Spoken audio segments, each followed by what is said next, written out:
Hi everyone, welcome to Frame Trap. This is a casual podcast where we talk about games in a loosey-goosey way. I'm your host, Ben Moore. Joining me today are my majestic guests, Kyle Bossman. Hi everybody. Ian Hink. Hi. And the ever-effervescent Michael Huber. Hello. Huber, we shot a very jolly Talking Syndrome before this. This is really jolly. We're talking about time. I like that show. It's just like you sitting down with your audience for a few minutes Yes. and having a one-to-one conversation. It's so good. fun. I love it. Yeah, nice. As I was telling these guys before the podcast, last Frame Trap, it was like, all right, new console, let's talk about it, let's dig in. And what I'm liking about this episode is just there's so much out. There's so many games out to talk about, and almost all of them are very, very, very good. And so we're just going to get cozy and celebrate video games. Do you have the same problem with Abby, Ben, where like she doesn't believe you how many games there are?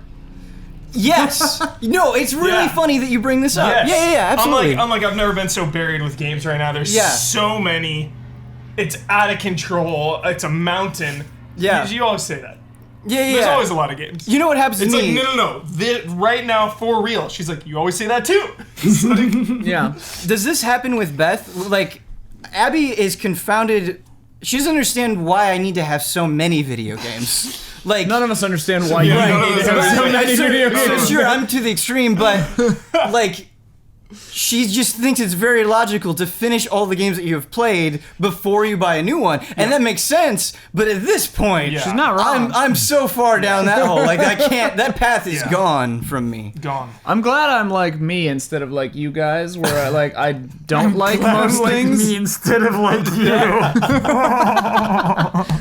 That's a t-shirt. Yeah, but I'm glad I'm Yeah. like me instead of like you. I'm like, I'm drinking out of a Lucky Star coffee mug. Well, I've embraced it. not everything about being me is great, but granted, but like, because I'm less enthusiastic about every game. Than We're not you guys. enthusiastic about every Not game. every game. But like to me, we're in like might seem like that. the doldrums. Ian, where you make the there's been a most- dearth of games for years in my Whereas- from my view. Like, I'm like, yeah, there are like 4 games a year. Yeah, the Dark Souls DLC came out this year, so it wasn't all bad. It wasn't a total waste. You make epic Civ purchases 6. though. Yeah. You'll be like, yo, I just bought this like cool tech. Yeah, you want to talk about spending Or, like, money. this cool You will buy a instrument. hammered dulcimer on a whim. I don't need money lectures from Ian Hink I agonized over buying that hammered dulcimer for like 5 minutes. for like a year. month. No, the hammered dulcimer I No. thought about for a long time. Yeah. Yeah, And then like the Arturia Micro Brute, I thought about that But for a think couple about what weeks. you're saying. I agonized over purchasing a hammered dulcimer. The Korg mini log, I agonized over that for like a month at least. But you bought all of these things. I did end up buying all of these things. Yeah. Yeah. And they've been put to great use. Great use. Great I use. haven't used my dulcimer in a little while. I'm trying to get. I want to like incorporate because I've got a few other weird instruments laying around. I want to try to like do a song where I use every single thing I've got. It'll be a bad song, but it'll be fun to do. We'll see. Kyle Bossman, Yeah, do you have many game purchasing regrets? few. Few. Name one. I'm curious. Oh my What God, a strikes game at the heart of Kyle Bossman? regret. A gaming regret. Yeah. This isn't right. This is mean. It's just the one that came to my mind. Oh, be mean. I forget the name of it. It's the one where you're that nasty little troll and it's a stealth game. Oh, Sticks. Sticks. You hate this Sticks. game more than Sticks. anything Yeah. else. I've played this game for 2 hours, Kyle, and I like the 2 hours that I played. Can you summarize what it is that makes you so incensed about Sticks? Sticks was a game where it's like, man, I've never heard of this game before. It's for sale right now. I think it was $40 at the time. And I said, I gotta give Sticks a shot. This is gonna be so fun. I'm gonna make an episode of Final Bossman about Sticks. I'm gonna discover Sticks. And then you just get in there and you realize what Sticks is, and it's like you're throwing pebbles and stealth and everything looks gross. Maybe more serious than I thought it would be.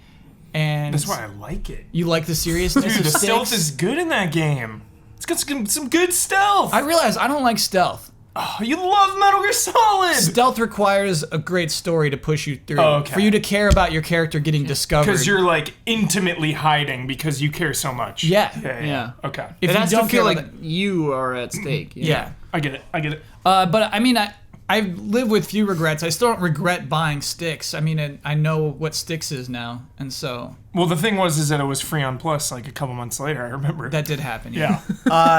This is a wild and pretty much unrelated tangent, but that's what Frame Trap is. You were talking about story and stealth and it driving you forward and just like it making the stealth feel more important. You remember in the original Metal Gear Solid when you go into Metal Gear's hangar for the first time? This is well before you fight Metal Gear Rex at the end. That camera movement. Yeah, and you're just sneaking around this awesome mechanical creation, and it feels so immense. What a brilliant game. Immense. Ben, you know how sometimes when we're streaming, I'll say, "Hey, can you come back and can we watch that camera movement?" I did that hallway probably 3 or 4 times. If you've never seen it, camera starts looking down at Snake, but then as he goes down the long hallway to Metal Gear Rex, the camera sinks behind him, so that by the time you're at the end of the hallway, it's beneath him, looking up at Rex from like beneath his legs. Really, really cool stuff. So, am I just casual, or do you guys sometimes too forget that Metal Gear Solid 1 is like top down? Never forget. Like once in a while though, I'll, like when I boot up or like play Metal Gear Solid 1 again, I'm like, oh yeah. I do weirdly forget. I do have that sort of like instinctual reflex of wanting to aim down the sights in first person just because you can do it in the other Metal Gear games. But It's funny when your memory does that, when you like are kind to something, you know, and then you go back and play it and you're like, oh right, no, yeah, this game looks real old. Like, do you guys have a fondness for Neverending Story? Yeah, absolutely. When I was a kid, look, Kyle's just shaking his head. No, even as a kid, I was like, "This is not for me." I thought Neverending It's a Story weird movie. as a kid was just the best thing ever. Just like what a fantastic I got knee world. deep into the sequels too. Yeah, all of these like ridiculously awesome creatures. And I remember I was in high school and I hadn't seen Neverending Story in probably 10 years. I was like, oh, I saw it like at a Sam's Club. I'm like, oh, they've got a bundle 1 and 2 for like $10. I'm gonna get this, and I was so excited to take it home. And I watched those movies and I'm like, these are garbage. Do not hold up. I tried watching Neverending Story a few years back, and I was like, wow. It broke my heart. Yeah. You know what holds up, Ian? You'll agree. Labyrinth. Yeah. It does. Labyrinth holds yes. up. Labyrinth holds recently. up. Mm-hmm. I've got a real quick one for the regret purchases one, because it's happened to me multiple times. So background, I loved Stronghold and Stronghold Crusader back in the day. Played it a lot with my sister and over LAN and everything with all my friends. I just love it. They're jolly, they're great, whatever. There are HD versions of those that you could play, and they are inexpensive. But then Stronghold 2 came out, and I snatched it up immediately, and I was just like, oh, this is not good. This is real bad. And then Stronghold 3 came out, and I was like, I hesitated. I'm like, I know it's gonna be bad. So I waited a few months, and then I finally caved and bought it. And then I played it for like half an hour, and I was like, oh my god, this is terrible. And then Stronghold Crusader 2 came out, and I was like, surely they have to have fixed their issues. But I waited for months until it was on sale, like significant sale. One time I saw a sale, and it was only like $10 off, and I was like, not enough. And I waited till the next sale, and it was $20 off. Bought it and immediately regretted it. I was just like, oh no. I know you're buying the next Stronghold game too. I know. It's like a You're problem. buying the It's my Achilles heel. But that means, Ian, that you still have that like element in you. You still have that hope. Yeah. Hope against. All I want is Incredible for there to odds. be a good castle sim. Like You're going to say Stronghold. Castlevania. Yeah, well, that too. All I want is for a good Castlevania. But yeah. Don't we all? Yeah. Outside of disappointments, hopefully, Kyle Bossman, what you've been playing hasn't been disappointing. I got a weird one for you this week. What a surprise. You always do. Call of Duty Modern Warfare. Oh, nice. Call of Duty 4 Yes! Modern Yeah. Warfare.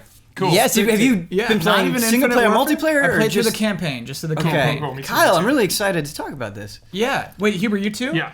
Yeah. There's a lot to still talk about that campaign. Absolutely. It's good. Wait, are we First- talking Infinite Warfare? No. It's the one that comes with remaster. Infinite Warfare if you're spending $90 or $80. I'm not sure, to be 80, honest. Which you 80. did? Kyle, Huber did. Before you start ranting about it, I just want to hype up the upgrade that is the remaster. How good of a remaster it is. I'm not ranting, dude. Before you talk about it. You thought a rant was coming? I want to speak positively about That's this what game. I meant. There could be a positive rant. Can be positive in my mind. Okay. Positive rant. A positive rant. Yeah. They can't be, but all right. You know what I really love? Yeah. Everything about this game. Yes.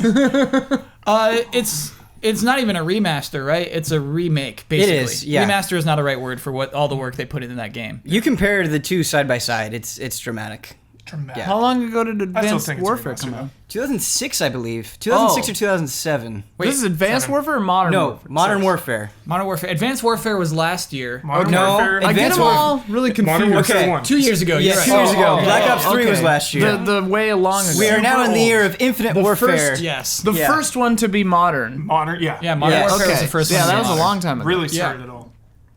And it's cool. There are missions where I'm surprised by how open they are. Wait, did you play it before? Played it when it came out with Okay, cool, buddies. cool. They're like, oh, you got an Xbox 360? Let's try this game. And we College played was through all it. about that. Yeah. So I don't know. It's interesting to see a scaled back Call of Duty game. That, Go That's ahead. why it's the best. that applies to the multiplayer as well, which we could wait on. But yeah, it's so good to hear you say that. The one thing that I have to ask, having not played through all of that campaign, is Call of Duty 4 to me is a campaign of moments where you reflect back on it and you're like, oh, I remember that happening and that happening and that happening. Do those things still hold up? Ghillie suit, the ghillie mission, all ghillied Oh up. my god, the best. I'll give you that. Talking about stealth mattering because of the Uh-huh. context.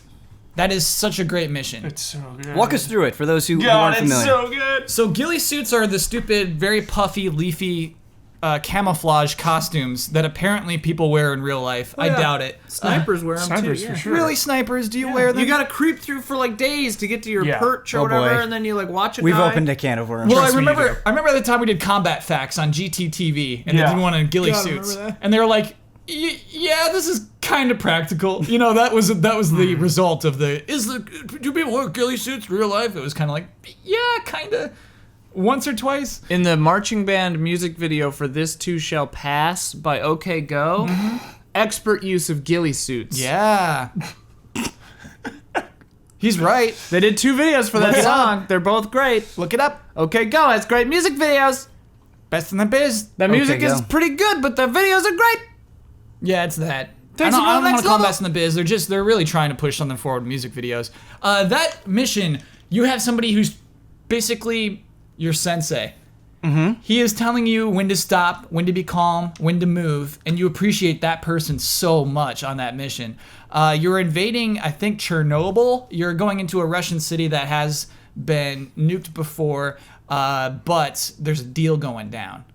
And so you're sneaking past enemy units. It gives you an option. He's like, hey, we can kill everybody here, or we can sneak by your call. Video games, thank you for letting us do that. Yeah. There's just moments where you just have to stay and wait for people to pass by. And it's a little absurd because you have people walking right next to you and they can't see your ghillie suit. It's a ghillie suit. It's still effective. It's you're just hanging out on the floor and it's terrified that these Russians might kick you and then say, oh, we're going to shoot these 2 men right now. Yeah. I love tandem sniping. I love this idea of like, okay, you get your target, I got mine. Go. Pew, pew. Love it. If that's in a Always game, I very make. exciting, yeah. Yeah. And so that's just one mission that's very well paced, very slow, measured. Just you can be stealthy or you can shoot. I did a lot of shooting, but anxiety. It's a level about anxiety, and you hear the crackle of the your little radiation detector. Cool mission still.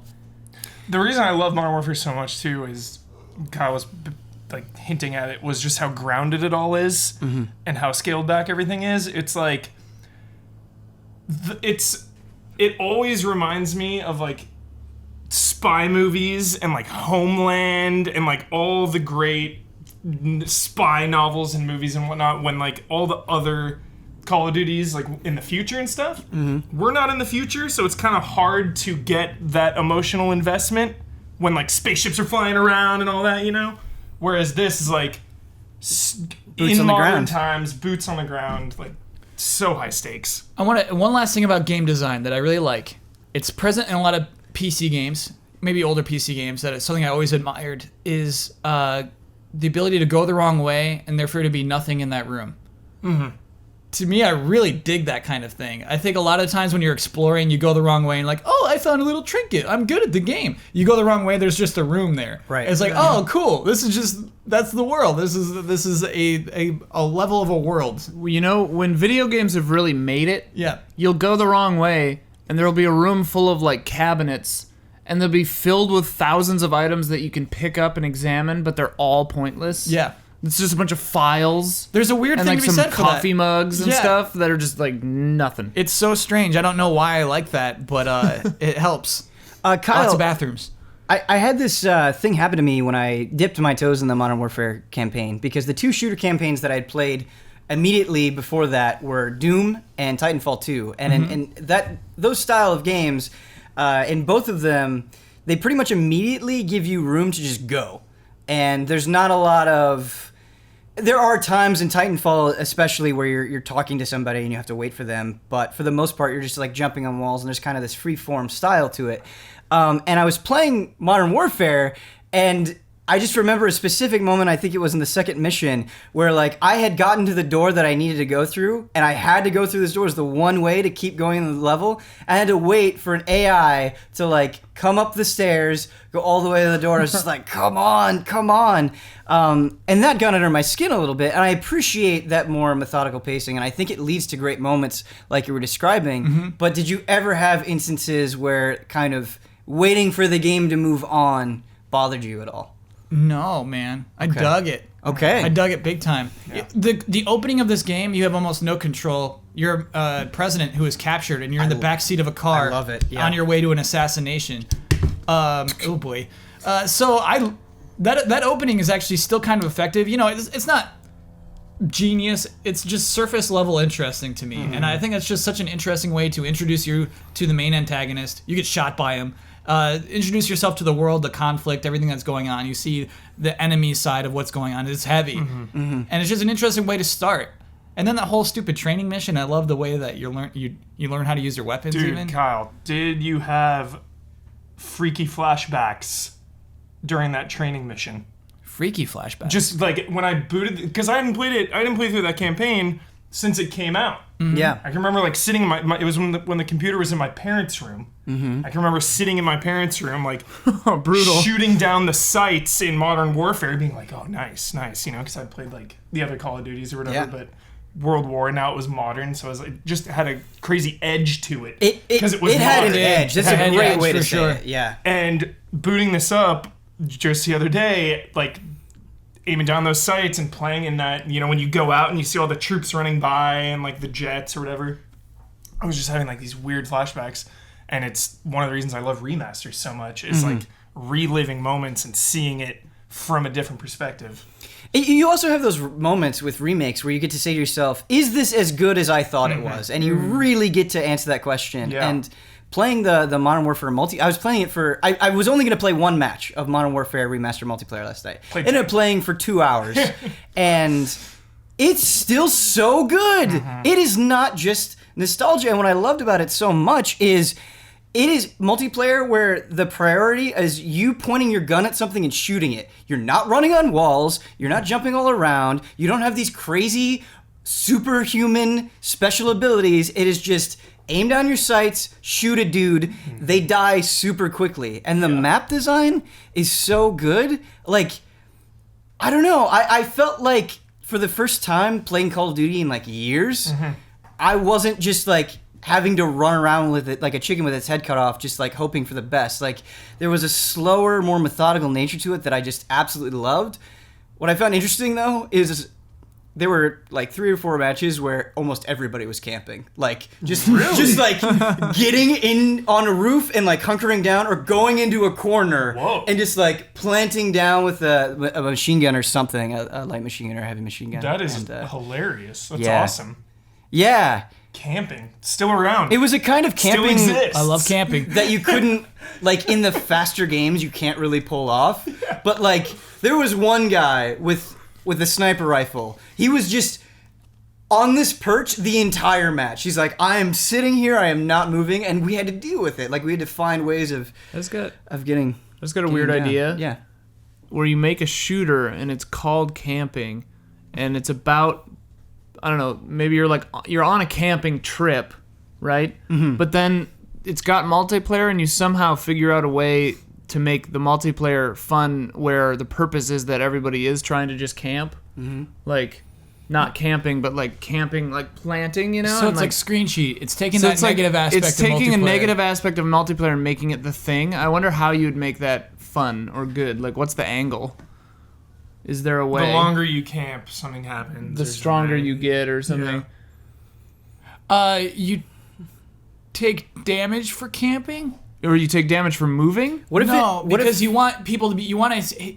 Moving has to become cheap in a game about camping. Yeah. What if every so often, like every 30 seconds or every minute, it pings your location on the map, and so the players that are trying to find you can use that information, and then you can play head games with them and use that to your advantage, and try to trap them where they. Yeah, That's maybe, pretty cool. Maybe you're invisible if you're camped, but you're visible when you're moving, or something.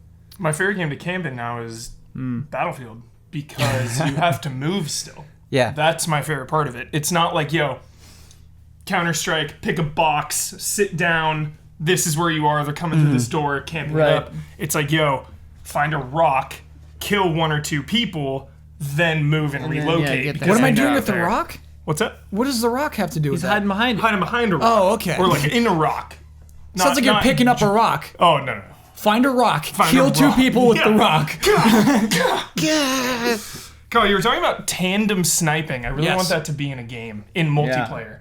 In multiplayer. Yeah, where like if it was in Battlefield, where you have to like set up the bipod, like it takes a good 20 seconds to set up, and then you can't move. One person has the telescope or whatever, the binoculars. Huber. The other guy's taking the shots. Did you ever play Silent Scope? I love Silent Scope. Yeah, there are like several games like that. No, but Silent Scope is one or two player, but it's still two people sniping. Right. I get what you're saying. I but want one person scouting. I've got good news. In my game, camping, tandem sniping is a heavy mechanic. Excellent. Yeah. I want to. Where do I sign up, dude? Oh, Kickstarter. right here. Kyle, I think you've got some intriguing thoughts about Call of Duty 4 and the single player campaign. I like this. I like this fresh perspective on this decade-old game. Is there anything else that struck you as you were playing it? This is a kind of thing where, I hate talking about how much games cost. You know how much I hate talking about the expense of a game. In terms I actually of its have no value. idea, but I hate it. I hate talking about dollars and bills when it comes to like a game's value. But this game is packed in with Call of Duty Infinite Warfare. It shouldn't be. it's the only way to get it. Yeah, it is the only way to get this game. it? Yeah. $80. Weird. Yeah, it really shouldn't be. You should be able to buy this game on its own. It is worth playing on its own.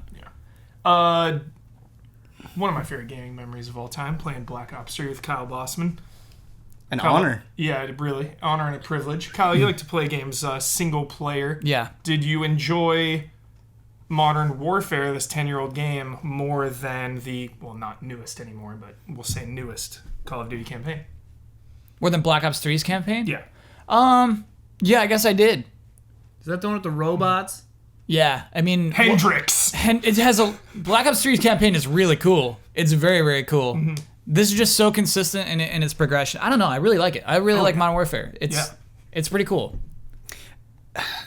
You were talking about groundedness before, and I don't know if you can agree with this or not, Kyle, but like a lot of people have a lot of fondness for Modern Warfare 2, but I remember playing Modern Warfare 2 and the campaign coming off of Modern Warfare and being like, they're getting a little too crazy for me. It feels a little bit more about the shock. Like Modern Warfare 1, it felt like a very clear, like, this is the story we want to tell. These are like super well designed, super well thought out missions, and there was a kind of schlockiness, I guess, to Modern Warfare 2 that There's one thing, though, in Modern Warfare 2 that makes it my favorite Call of Duty of all time. it is of all time, And that is Nice. No Russian. Yeah, It is like Sure. the pinnacle moment of the entire franchise for me. I just anytime I think about Call of Duty, I think of that and All Gillied Up, but mostly No Russian. definitely. Insane. Is that Insane moment. which one had Avenged Sevenfold and that weird Black kind That of, was Ops, Black kind Ops of 2. racist moment at the end where they were like making fun of the bad guy kind of? Black Ops 2. That was I really don't remember weird. that. Yeah, he like comes back He like comes back and, And he's they're like all part like, of the band, right? and he's like kind of like a caricature of I don't know. It felt really weird to me. Wait, what part of it is racist though? I mean maybe I remember it being like, and I just saw it from cutting the reviews, so I didn't Like see Confederate most of the rest of the flags game. everywhere. or something. Maybe, Wait, but what? like they were really no. I feel they were, like we're We need to prove a ticket on this show. He was just. I mean, maybe I'm wrong. The way I remember it is that he was kind of like dopey and fumbling, and he was just like, it felt like a caricature of. And then they had all these white guys in this band just kind of like teasing him a bunch. Yeah, he was like the drug lord It just character. felt really like tone deaf because his accent was so heavy and stuff. It just felt really weird to me. All right. You know, like I don't know if they were trying to make fun of him. I assume they weren't trying to make him like like a minstrel show or something. But like it kind of came off that way for me. But I'm a bleeding heart liberal. But so. nobody's gonna defend like. However you feel about that moment, it made no sense for Avenged Sevenfold. Having Yeah, Avenged it was Sevenfold a- in your game is and then have the bad guy who is dead come back and play guitar. It was- Like, yeah. don't do that. I feel like Yeah. that moment, like the people that viciously hate Call of Duty no matter what, it Yeah. gave them so much ammunition. Yeah, yeah. Oh, yeah. That scene For life. with Avenged, for life. You can just reference that point. But it just feels like one of those moments where like somebody's like, oh man, they're gonna love this, Sure. and then you play it and you're kind of just like, what? and then the office, they were like, "Hey, did you hear? Avenged Sevenfold likes our game." M Shadows they were in just it? prestiged. This M Shadows. we've been talking about it for Yeah. a lot, but the Modern Warfare remake, whatever you want to call it, really made me want them to do it with Call of Duty 1.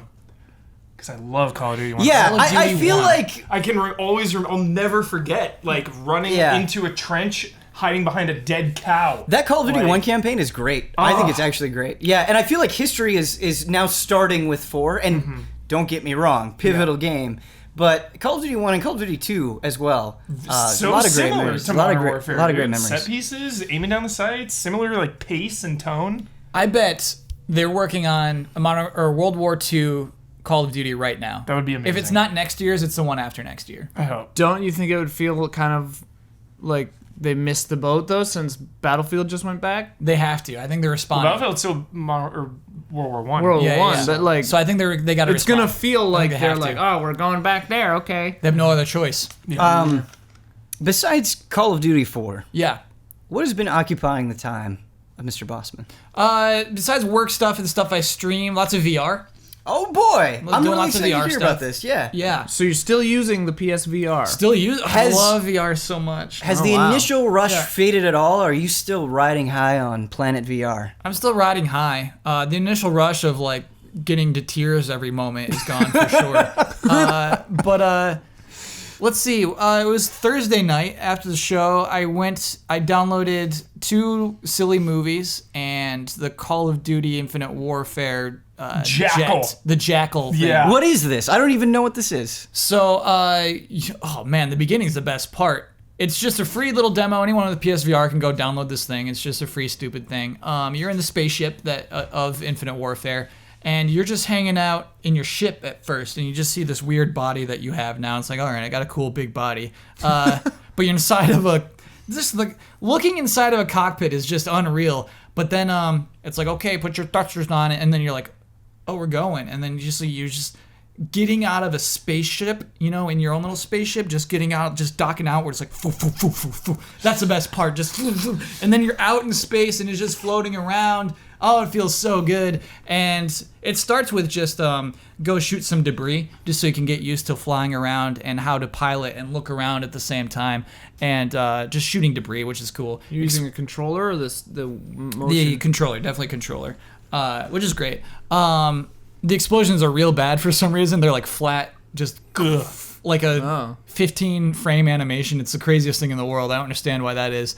But it's then you're shooting some debris and they're like, oh, bad guys are here, and then you have to shoot bad guys, and that rules too. It's not hard. They made it very super easy, but it's just really cool to fly around in space. bad guys are here. Yeah. So just some little thing they made on the side. just some little thing on the side. Because it's free. Yep. Let's make a game legit. Let's make a game where, like, whatever, you're the VO guy, and when bad guys come up, you literally go, "Oh, bad guys are here." We'll get- Oh, it's bad guys. We'll get canned immediately. One of the movies I saw that I liked, I want to find right now because I want to like talk it up because it's actually very good. What was the other one I saw? It was like 2 aliens talking to a rabbit. I was a rabbit, and another rabbit was there, and these aliens came. Sometimes, Kyle, I think when you play video games, you're just like, I'm gonna go down a hole and let's see where this leads. Yeah, this was a literal rabbit hole. You look down at your body, and you have a little rabbit body. What? The dream. Yeah. But that thing kind of honestly wasn't that good. It's like you just watch some aliens goof around, and that's all that we have for this. The other one was like very emotional. I was crying inside my headset. What was it called? Does it start with an A? It starts with an A. Some like 5 people have told me to watch this thing that starts with an A. It's like a free movie. The How image are you of supposed to watch it without a VR headset? So the one with the Well, yeah, rose? they're like, you got to try it. Oh, Is there okay. a rose involved? No roses. Okay. the image of Kyle like having to wipe his own tears out of his PSVR headset is pretty good. Is it Alumet? Yeah, that's the one people keep recommending. There we go. To me. Alumet. There it is. Okay, sorry everybody to postpone the podcast. It's okay. Affecting. Really good use of VR. Really incredible use of VR. Are you Why? sitting or standing? You're standing. It's when it first starts, I'm like sitting down. It's like best use while standing. I'm like, okay, I'll stand for you, Alumet. Definitely sat for the bunnies and aliens. And I'm like, oh, okay, I'll sit for this. But no, it's cool. It's I don't know why it's more effective to be in VR. I guess they seem more real. You see an environment and you can poke around and peer in or peer out at your own will, which is really cool. You see very early signs of how VR filmmaking could work because a lot of film is not a lot of it. Part of it, a small part of it is and painting too, where to draw the viewer's eye. And so you see that in VR, the way that a boat will fly by and then you're like, you have to go watch that boat, and then it goes down to beneath you where there's an opera scene going on. You wouldn't go look down at that opera scene if that boat hadn't gone by. And so it's cool to see things like that. It's a very early VR film. Really cool. Wow. I want to do that. How long was it? I think that one was 15 minutes, but I don't know, I lost track of time in there. I don't know. What's so cool about what you're describing is like you are really truly on the ground floor. Like VR is not at a point where they've figured it out, and so you're just seeing them try all of these things, and you're kind of seeing the man behind the curtain, and that's got to be kind of like a fascinating and inspiring sort of perspective. Yeah. That's very cool. And then Job Simulator was the last thing I played most recently. Nice. Which is not that inspiring thing, but it's just like I love playing Job Simulator. Job Simulator, I haven't played Job Simulator. Okay. And to me, the way that it's been kind of impressed upon me is like, this is just a de facto kind of VR experience. This will help you understand VR. Is it more than that, or is it really good at that specific thing? It takes place in a world. It's a deep future. Robots have clearly taken over. All this is not really like directly like nail on the head. It's kind of just like you just got to understand that this is part of the background. The job simulations you're on are what robots assume life was like for humans of our time, and so there's lots of inaccuracies that are kind of funny and lots of like oversimplifications. And are they doing it to try to like make you feel comfortable or something? It's a museum. Oh, okay. So it's like, oh, this is what human life was like. So they're making you perform? Well, or no, are you a robot? You're a human. Oh. Or they call you human. I think you're actually a robot. It's hard to tell, to be honest. Headcanon. Headcanon, Whoa. yeah. But, yeah, Ben, the way that all enables it to be silly, that all enables it to, like, if things are a little goofy and wonky and over chunky, it all kind of works with whatever the scenario is. And it's really cool to get good at it. It's really cool to flip open a drawer. The cooking one is really cool. You're like, oh, I know how to make a pizza right now. Like how you make a pizza is you blend a tomato, you put the tomato sauce on a piece of bread, you put that in the microwave with some cheese, and then out comes a pizza. Like that's one of like the dumb inaccuracies. Mm-hmm. Making an actual pizza would suck in VR. Yeah. So it's actually cool that this oversimplification works with the whole dumb scenario of you're in the deep future and this is what robots thought life was like. So it's cool. I dig it big time. That sounds like a lot of fun. I tried to lean on the counter in the 7-Eleven one. Yeah. 3 different times. Yeah. I like actually tried to lean on a counter that did not exist. And I love just peering down and looking in your cupboards. I love opening things, flipping things over, chunking things, shaking things, breaking things, putting things in displays, doing paintings. It's all there. It's all fun. It's things you can't do. Have you ever had an awkward moment where that being physical in VR? Like, have you stubbed your toe or hit a window or something? I've been very safe. Okay. What I do is I move the couch aside. I don't have enough space naturally. I really have to put a lot of effort to make the VR zone in my own little apartment. Yeah. I just kind of like make a wall with my couch, and so I'm good. I'm very safe with this stuff. Sorry, go ahead. Does it come with headphones? I forget. No. Oh yeah, it comes with little earbuds. Mine broke almost immediately, so I just put on headphones anyway. Okay. Having played Vive and PSVR, can you see a difference? Because I've heard like that the PSVR hardware is not amazing. The headset is comparable. It's not that bad. The handles, the control sticks are not as sick as the Vive, and Okay. presumably not as sick as the new touch ones for the Oculus. There's definitely times where it's like, I don't know what's happening, and it'll like lose you, and it'll like fade in and out. I found it's more effective to actually have the light on. I have better. Weird. Okay. Yeah, I'm like better to play the games with the lights on, with grabbing things and things like that. I played Carnival games. You know, the Wii brand, the Wii brand created for the Wii. I played that in VR. There's some cool stuff in it, but there's no other way I would ever play a Carnival Games game. I didn't play any of those on Wii. Yeah. We played more Carnival Games mini golf once, Yes. which is really good, but otherwise, no. I don't suppose you tried Rush of Blood. The No, deleted it. Too spooky. Why'd There's you download it even in though the it's a For us, for Easy Allies, they won the vote. Oh, okay. even though it's a huge pain in the butt, and I'm sure I would get sick of it immediately. Just hearing you describe it, like kind of preparing your space, like moving the couch and having to like get ready for VR. Yeah. There's something kind of appealing about that. Yeah. You know, like Reminds me of Wii. And the wind down too. I have Yeah. to put the couch back afterward. Once I come back to Earth, it's like okay. Yeah, And it's sometimes like I'm this like sweating. process. I'm like sweating when I take the headset off. I'm like, oh, I need some water. I need some water. I love it. I'm really excited about Robinson. I'm really just excited to keep doing VR stuff. Are you I'm getting pumped on it. Pro?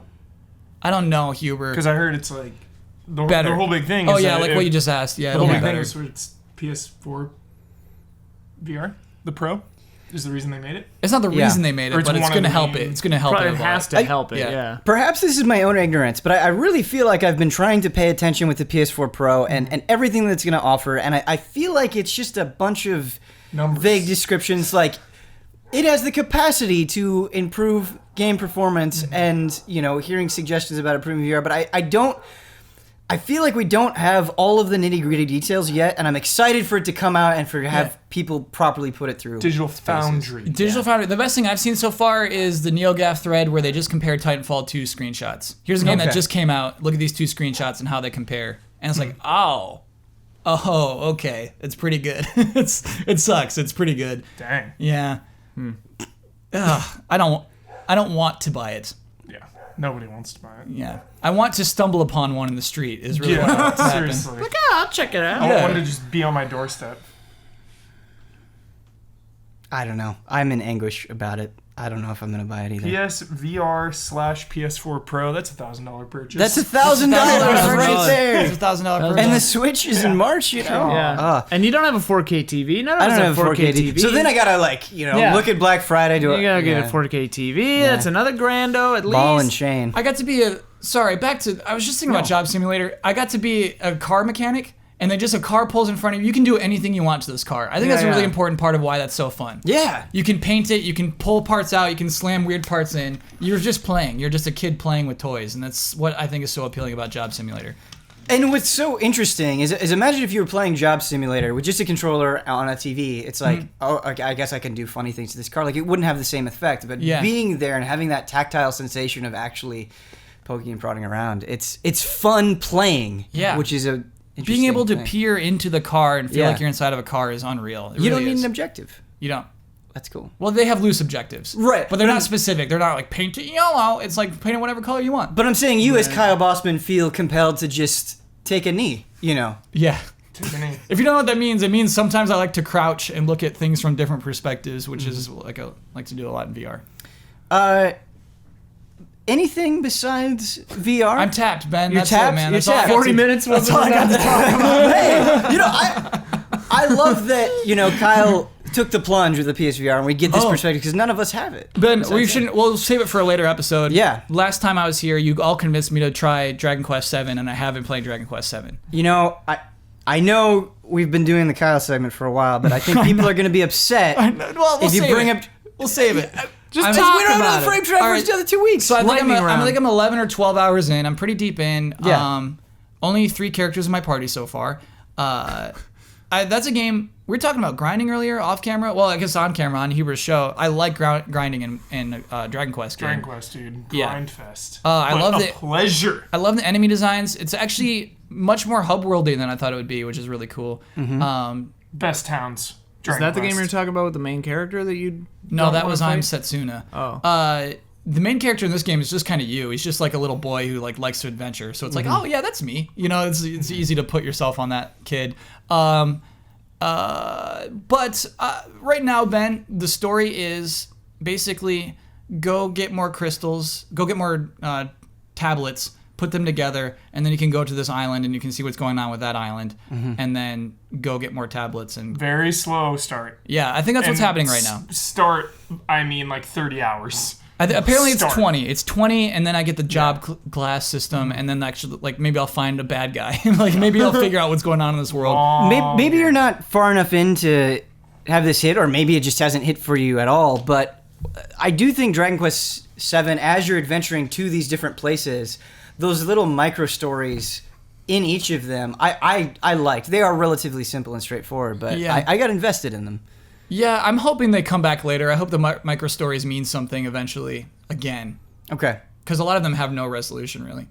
I keep playing. Okay, wow. Keep playing. Okay, Keep playing. Wow. That's all I'm going to say about All right, that. I'm gonna keep no playing. spoilers. Okay. And it does take forever for it to get rolling, but I do really like the drop system in Dragon Quest VII. And because I think before that point, combat is just too simple. Like It really is. You just don't have that much to I do. have 2 abilities basically. Yeah. So, all right. It's crazy. I think they realized that in Dragon Quest 8. Because, like, even from the get-go in 8, Yeah. like, simple battles on the that first overworld- cave, you Yeah. gotta pay attention to Yeah, what you you're gotta, doing. like, Yeah. psych up. You gotta use spells. You gotta do this and that. Deflect. It's like, oh, my goodness. I do like that when a boss fight is on. Yeah. Then I'm like, oh, it's on. I'm using all my stuff. Yep. Debuffs, buffs, Yeah. rock and roll. We're ready to go. Yeah. I love doing stuff like that. Yes. Yeah. But yeah, regular fights, I'm like, oh, I'll just do. Well, Blitz. it's in 8. I think it's so perfect because like you'll get to a new zone and it'll kind of be like that, where you have to do everything like boss style, but then you'll like get stronger and stronger, and then once in a while though you'll get jumped by Yeah. like 7 monsters and you're like, oh my goodness. And you can't run. Yeah, You can't but- flee. But then usually since you've been like grinding the area, you just like mash through. But if you're not attuned to that style, if you're not aware, like, hey, I need to grind for a little bit, Dragon Quest 8 will kick your butt. Oh, it'll kick your butt. One last thing before we move on. Sorry, Ian. It's almost your time. Translation's really good. It's part of like a new era of Dragon Quest translations where they're like changing even the spell names and things like that. They're putting more care into making it as quirky as it is in Japan, which is appreciated and pretty cool. Absolutely. I have 2 quick questions before we move on. Okay. Yep. Next frame trap, do you think you will have? Will you put more time into Dragon Quest VII in the next 2 weeks? I will absolutely until Pokemon comes out. Okay. All right. Cool. Good to know. Also, are you interested enough to jump into Dragon Quest VIII on the 3DS in January? Because that's That's the big boy. That's the big boy. Play PS2. I kind of want to play it on PS2 or the PS4 remake that is unannounced. That will be announced at PSX. Don't do this, Kyle. Oh, Boskin. dude, why? It is now officially time to move on. God. Ian Hink. What have you been playing, man? Nothing. Not a damn thing. All right, Michael Huber. Really? No, I've been playing Ashes of Ariandel, yeah. the Dursel. Finished that last night. I finished it last week, I think. Mm-hmm. Love it. It's great. Yeah, I've been playing Civ CX. But We yeah, got to talk about one of these. Wow. Ashes of Ariandel. I wasn't on the little talk, even though I captured the game footage. The Hey, gameplay you were invited to be on that talk. People were like, "Why I didn't you hadn't have Ian finished on?" it yet. And I was like, I didn't "We wanna talk went about out of it. our way to invite Ian." He's like, "No, I can't." Nobody, We did talk nobody about ever the- said that. We did talk about Final I Fantasy. Talked about all the absolutely did bosses. say No, that. on camera. I mean. Oh, sure. No, yeah, I hadn't played either of the bosses yet. I would have been. Yeah. I would have been upset. And I mean, I don't think we should really spoil too much of it here, but like, Sure. Hoo-wee! That's a good boss fight.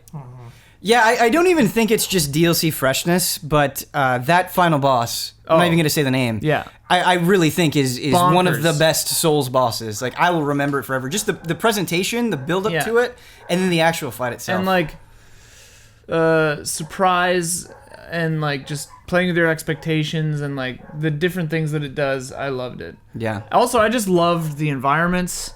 Exploring those environments was really interesting to me. The snow and the like rot areas and stuff What like that. about the Vikings? Yeah, I didn't think of them as Vikings until you said that on the thing, but then I was like, oh yeah, I guess they're Vikings. They Sure. have exploding arrows.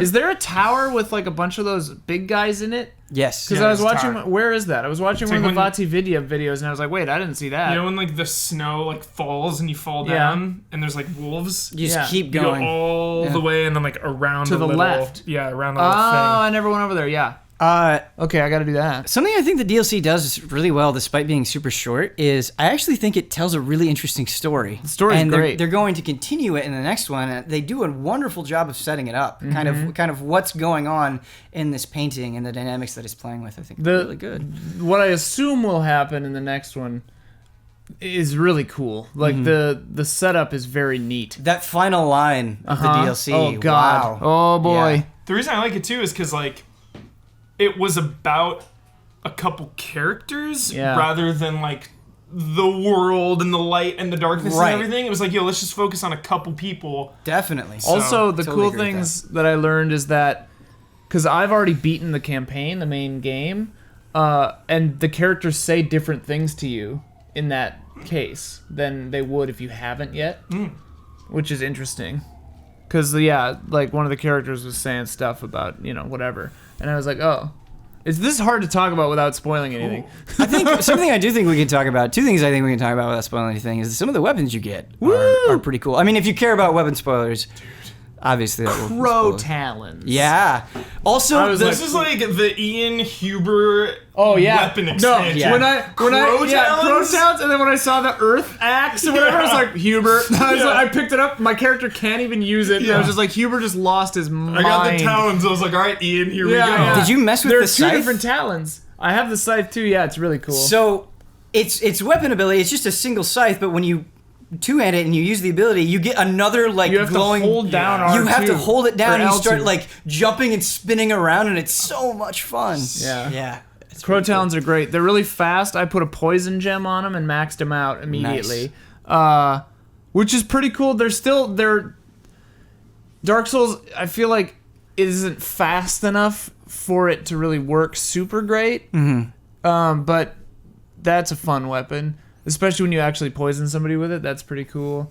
PvP not super viable. Did you mess around with the arena PvP? Yeah, I did. So I did 2 or 3 battles of 2-on-2, and I got really frustrated because I was bad at it. I had like 4 or 5 wins, and then I just kept getting steamrolled. I did a couple of duels, and the problem with that is you have to load back in every time you lose. And I lost every time. But then I did the brawl, where it's 6 people, and it's just madness. That's what I had the most fun with. That's the way to play that. Yeah, it's crazy. Because some of the best PvP memories I have with Dark Souls 3, there was one where I was a wolf of Farron or whatever, and I got summoned in to protect the woods, and there was another one of my guy. There was an invader, and then the main player had a sunbro with him, so there was like just a gang of us in there and like 2 of us were on the same team. He had 2 guys on the same team. There were 3 of us trying to kill the host, but that other guy could also kill us. So it was like a tenuous, like uneasy alliance. It was and there were crabs just coming after everybody. It was really funny. But Brawl is like that where, and it's funny because you last hit. So what happens is, I mean, you talked about this. What happens is someone gets, you can smell the blood in the water. Yeah. So like if somebody looks like they're about to die, someone else just will suddenly be there and be like, whoa, boosh, Yeah. I come in with my katanas and I'm just like, it's pretty funny. I think it's a great addition in the game. The one big disappointment that I have with the arena PvP mode is just that there's only one arena. And more are obviously coming, It but seems like they're gonna add some. it would But be nice if there was just one or two more immediately, I think. it's a bold choice to put an arena selection part of the menu that you can't even highlight. Yeah. It's not like Arena you go selection and there's just one. It's, Well, no, it's not even that you go to arena selection and then you can't move left or right on the list. It just skips the arena selection entirely, but it's there. Cool. And I'm just like, okay, guys, whatever. But yeah, oh my god, The brawl is just it's chaos. hilarious. It is hilarious. madness. Yeah. The other crow weapon is really cool too, where you have a rapier that's really Yeah. quick, and then you can just throw these. Yep. It's really cool too because the way it describes it, it's not just, hey, you're holding these knives in your other hand and you throw them and they're infinite. It's I can't remember exactly how it's phrased, but it says like, throw temporarily substantial daggers, like mystically substantial temporarily, you know, like they materialize just long enough to hit whatever you're throwing them at and then they go away. You know, I just think it's fun that they put the consideration in to be like to explain why you have these like infinite daggers in your hands, because they're like, oh, they're magic, whatever. Yeah, it's a fun. They just weapon. wanted cool weapon arts. That's it. Yeah. Weapon arts are cool. Ian, tell me about Civ 6. I've said a lot about Civ 6, but we haven't really heard your opinion on Civ 6. I like Civ 6. Okay. Civ all right. 6 Thanks, to everybody. me. Yep. All right, tip your waitress. Civ 6 to me is one of the, like, I was watching you play Tetris last night and I was playing Civ 6. And I don't do that usually. I always just play the thing I'm playing. But Civ 6 I feel less bad about kind of doing other stuff while I'm playing Podcast Civ. You know, game. it's a podcast game, you know. But it also isn't, because if you listen to the music, it's beautiful. Yeah. And the different music that changes over time. And I also think it depends on like the level you're playing Civ 6 at and like what your objectives are. Like Yeah. because you can actually play Civ 6 in a way where like I can't afford to do anything else because there's so much going on. Right. The way I play Civ 6 is always, the way I've always played Civ kind of is just more as like a relaxation tool than a game, you know? I'm always just kind of play on normal and I play, you know, the standard rules on Pangea. And I haven't, in 6, I haven't gotten past the, I don't know, third era or whatever, so I haven't yet. I started a new game on a faster speed because standard was just too slow. So I'm like back up to where I was in that game, basically. Yeah. I think I'm playing on online speed, which is pretty quick. Like you were saying that it is a little too quick for you, and I'm like, I like it's pretty. I like the quick setting. Yeah, it's pretty intense because things will just happen every turn. Like 3 different civs will all say, having a weapon is different from using a weapon. And I'm Yeah. like, why are you saying that? And what prompted you and Grease to say basically the same thing? Except she was mad at me. I didn't know what I did to make him say that. Do you know? So the thing about the AI in Civ is they follow their agendas like to a T. It is Right. like all they care about, and it might have been something that had to do with their main agenda or the hidden agenda, which you have to like do work to uncover. So Yeah. you can go into the diplomacy screen and just like hover over that and see exactly what Why they did want. that? Yeah, because Grease was like, on the same turn, Grease was like, you are afraid of bloodshed, you coward. Yep. And then the same turn, Gandhi was like, having a weapon is different from using it. And I'm like, are you mad at me or are you cool? What's happening? I don't understand that message, actually. Yeah, it's really weird. It Deterrence is okay. Like, having a weapon is different from using it. And I'm like, Gorgo sure? from Greece is like particularly crazy because She's insane. I'm like, I met Japan. I just met them. They were like over here. I was doing the thing. We had our initial like, hello, how are you kind of thing. And the you were next having- turn, you were freaking because I out. didn't immediately declare war, Gogo was like, "Are you a coward?" It's like it's been one turn. Yeah. like, she yeah. seems like she's out of her mind. Like, the minute I met her, I was like, you're weird. Yeah. And like, in that message, she like has a spear and like throws it on the ground. And I'm just like, wow, lady, come on. Act of war. Yeah, I'm just like hanging out. And then Gandhi got mad because I settled a city. And he's like, your people settle too close. And I'm like, sorry, I'll think more about it in the future. and then you don't. Well, I mean, I haven't settled a third one, but yeah, I'm definitely going to just like settle it right on Delhi. I love like insulting the AI like that. We're like, oh, I'm sorry, I won't do that. I'm sorry. I won't bring my army to your borders, and then you just bring like a tank over, and they're like, oh, thank you Park so a tank much. there. The question that I had for you, somebody who plays Civ casually, uses it for relaxation. Do you think, like, to you, is this a pretty significant upgrade over 5, or are you getting the same thing out of it? It's weird because I was talking with you the other day, and I haven't gone back to look at 5. Yeah. Because I have all the expansions for 5 and everything, and it feels basically like 5 with a kind of a different visual style right now to me. But I know, like, the districts are way different. I really like the districts thing. I really like... Because I've been playing as Cleopatra each time, and I like the strategy of, like, always being by rivers. Trying to be by as many rivers as I can because you get bonuses, and you can set up your pantheon to give you further bonuses. So I've got all my holy sites by rivers, because then it, like... And I don't really know the benefit of adjacency bonuses from my policies, but... Yeah. I go for those because they sound good. There's a cheat sheet I can show you. Okay, yeah, helps. that'd be The good. meta. The meta.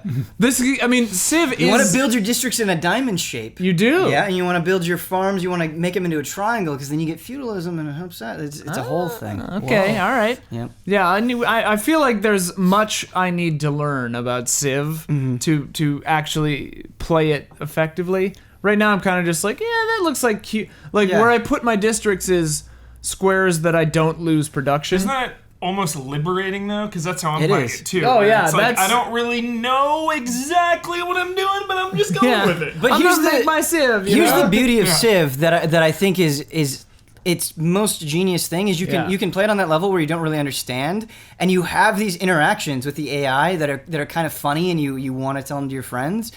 And because you're enjoying it so much, you just kind of naturally want to learn more. Yeah. You don't feel like you have to enjoy it, but the game is good enough that you feel like it deserves that investment. Which Well, I think is a different also the thing. beauty of Civ 2 is that I mean, you keep saying the phrase levels, you know.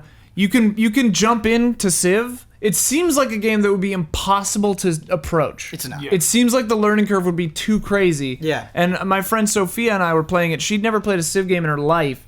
And we were streaming, and it was the first time she'd ever played it. And now she's obsessed, which is hilarious to me. But, like, you know, and she picked it up, and she was beating me on, like, many of the score things.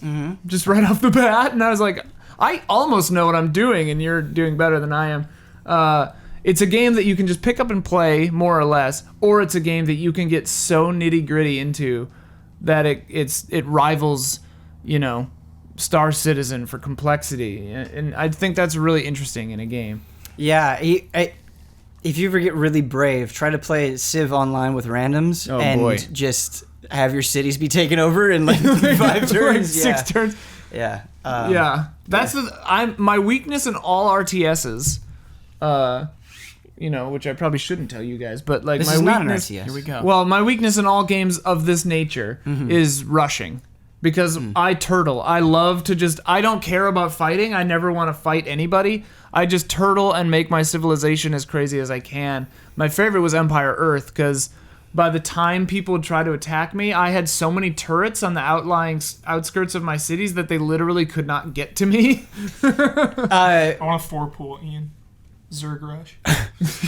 One of my Kill me immediately. one of those basic pleasures of Civ that has never gotten old to me in my time playing it is the AI. Like, if you prioritize science and getting research, the AI, on the default difficulty, the AI can just not keep up with you. Yeah. And so getting to the modern era and having nuclear bombs, having tanks, having like infantry with rocket Planes. launchers, and they've got swordsmen. Yeah. It's just seeing your, like, having their entire army fall to your one unit is just a really satisfying experience. I remember there was a code in the original Age of Empires where you could have like laser guns and like limo machine gun cars and stuff. That's funny.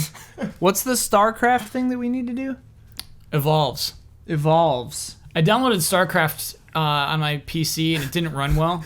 And it like connected online and it said, "Hey, your key is inappropriate," or like, "This key isn't right." Uninstall, then try reinstalling. It's like, this is all PC games are to me. I hate this stuff. Every single gave time. up. Every single time. I try to reach out, try to give them a little olive branch, and like, your key is wrong. It's like, I just paid for this. Is wrong. I went to Blizzard. I bought it from This Blizzard. is back Yeah. in the day when you had to like have that little printout key Yeah. on the Yeah. inside of your The CD jewel key. case. Yeah. Yeah. What I've just had like those Blizzard Classic games Yeah. tied to my account, and I can just go and download them, and it's Wait, are never you been talking a about problem for StarCraft me. 1 or 2? StarCraft 1. Okay. It's complicated actually. It's like kind of hidden. Yeah, Huh. it is. Yeah. Dude, They I'll walk you pretend through it. pretend those games don't exist. I'll walk you through that. Walk me Let's all through it, get on Huber. StarCraft. Okay. and We play gotta help Evolves Kyle on so we each can other. play StarCraft. 2v2 at Lost Temple. Yeah. Let's go. We're playing Evolve. We gotta play Evolve. We're playing Evolve. Are we streaming this, or is it going to be an episode? It might be a better episode. People but I'm don't down to like. stream, People too. don't really like the gameplay episodes of Easy Update then we as should much. stream it. What? Then we should Okay, stream it. really quickly. What is do what is you? I don't Evolve?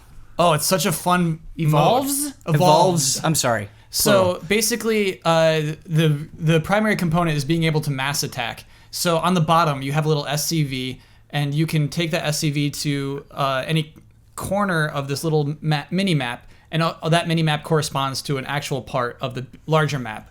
So if you take the SCV to like the little pink corner, all of your units will go to that pink corner of the real map. And so basically That's it's about, cool. it's like positioning. You can like make a wedge, you can make a line, you can make like a curve, and then you mass attack maybe the person next to you, or you can team up with the person next to you. You can make alliances too. So there's 8 squares, we'll say, 8 different colors. And so maybe I'm yellow and Ian's white, Huber's purple. I can direct message Ian. I can say, hey, you want to just take out Huber right now? We'll get all the experience points. And because when you kill Huber, when you take him out, when you feed on his units, your units level up, they evolve. And so basically you're spawning units at all times throughout the match. And so when I was doing just regular Marines, now I got Fire Bats. Fire Bats actually suck. You want to go through the Fire Bat phase as quickly as possible. So, okay, then like my Fire Bats evolve. And then suddenly I just click that Ian is an enemy, and then I start feasting off of Ian. And then, so that's like a key component of it too. And then Huber messages Ben and says, okay, now is our time, to strike.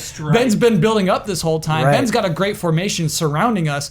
All of Ben's units just mass attack and swarm in on us. They start evolving. I So want it's this terrifying. story to become a reality. Talking Yeah. about StarCraft, guys, I'm freaking out right now. So fun. This sounds like playing the freaking out. board game Diplomacy. What I like about this is it doesn't. You don't have to be a StarCraft master to appreciate it. It seems like it's just the mind games with you and the other people. Yeah, and it's that's- simplifying everything that kind of bugs me about the RTS stuff. Sure. no Building and resources. resource gathering Yeah, and whatnot. yeah. This has to be a stream now. I feel like Yeah. we've Oh said my too much, and now Do they this have sounds that too mod awesome. for 3 Oh my god. For 2, you mean StarCraft 2? or 2? That might be easier if I just download StarCraft 2 and get in the No, we Walls gotta mod do it in for Brood War. Do they have We an gotta do Brood War. But okay. Evolves mod All right. for it? Do you have to be human? Let us know, chat. Let us know. Darren? Help us out. No, it actually switches race as you evolve. I believe. Ian Hink. Hi. Getting back to you. Anything besides Civ 6 and the Dark Souls 3 DLC? I don't think so. Thumper. I was playing that. That's pretty intense. Yeah. Uh, I want to play it on VR. yeah, I want to play it on VR as well. The demo's on the demo disc. Super good. Yeah. Nice. And Really cool. I'm terrified to try VR or to try Thumper again because I'm at the boss of 6 and it's very hard and I haven't played it in a couple of weeks because I was gone and I'm gonna be bad at it. So that's not a game you can take a break from. I Like, don't you gotta, know. Okay. It'd be tough. I think. Okay. You can go back and play other levels though. So What do they call it? Rhythm violence? Rhythm Violence game by one half of the band Lightning Bolt Rhythm and a Violence. programmer guy. Having seen Thumper, it seems like a hard game to describe. But can you detail this rhythm violence for people who don't know? You are what- a metal scarab traveling down a track. You have to hit prompts at the right time. You have to hold a button and move away from little like wall protector things on corners. And it's interesting. The music it evolves as the track goes, and it's sometimes it's hard to sense the actual rhythm unless you're hitting the things at the right time because kind of you are the rhythm. Because sometimes I was playing that with Chris and he hadn't played it yet, and he was like, "Where's the like?" It's really hard. And he's amazing at these rhythm games. He's like a DDR champion. Like I've seen him do Screen name DDR. in DDR real life. Freak. Yeah, his screen name is DDR Freak, and I've seen him do DDR in real life. Actually. It's a sight to behold. It's a sight to behold. Actually, we were in Japan once for work with game trailers, and Chris Wen, we're at an arcade in Japan, High stakes. the legit, top tier situation, and there's this guy and him, and they both pick one of the hardest songs on one of the highest difficulties, and there's a little crowd around, and we were like, Oh no. okay, this is happening, and it's pretty obvious that like we're Americans and this guy is Japanese, he's local. Gaijin. And yeah, we are, yeah. And Chris and this guy, like, they're going, and they hang in for a little while, but eventually Chris just decimates him, smokes Ooh. this guy. Whoa. And they were both high, top level, you know? Just destroys this guy. The guy looks at Chris, does like a quick head nod, leaves the arcade entirely. Leaves entirely. Like, Chris, like, shamed this guy. You and he need to left. practice more. Yeah, you need to practice more. He, like, left the arcade. Ruined this guy's day. We all felt really bad. We were like, oh, you just, like, destroyed that guy. It was pretty intense. He like clearly left in shame. It was really sad. DDR freak. That bow. DDR like that free. bow He of just, like, shame. It wasn't even like a full bow. It was just kind of like an acknowledgement of skill, Right. and then he like almost ran out. Wow. I was like, oh, dude. I would give anything to be able to see this in person. It was and just super recall. intense. What were we talking about? Oh, Thumper. Thumper. Yeah, but anyway, Chris was saying about Thumper. He's like, at first sometimes it's like, where's the music? Like, where's the rhythm? And you only kind of hear it if you're hitting the things, because it comes on the offbeat sometimes. It's really intense. It's a hard game. It gets really tough, but it's super cool. And apparently it's way better in VR, because you can sense the 3D easier. Yeah, because you're just on a track. And Yeah. you can see things coming up Coming from down way the- far yeah. ahead. Yeah. And then the violence comes in where, it's not really violent. It's all, there is not blood or anything, or, like, you're not hitting anything with a sword. But there are bosses, and if you time the things properly, it'll go and like send a little pulse back love these down the sound track, effects. and then it'll hit the guy, and then he'll go like.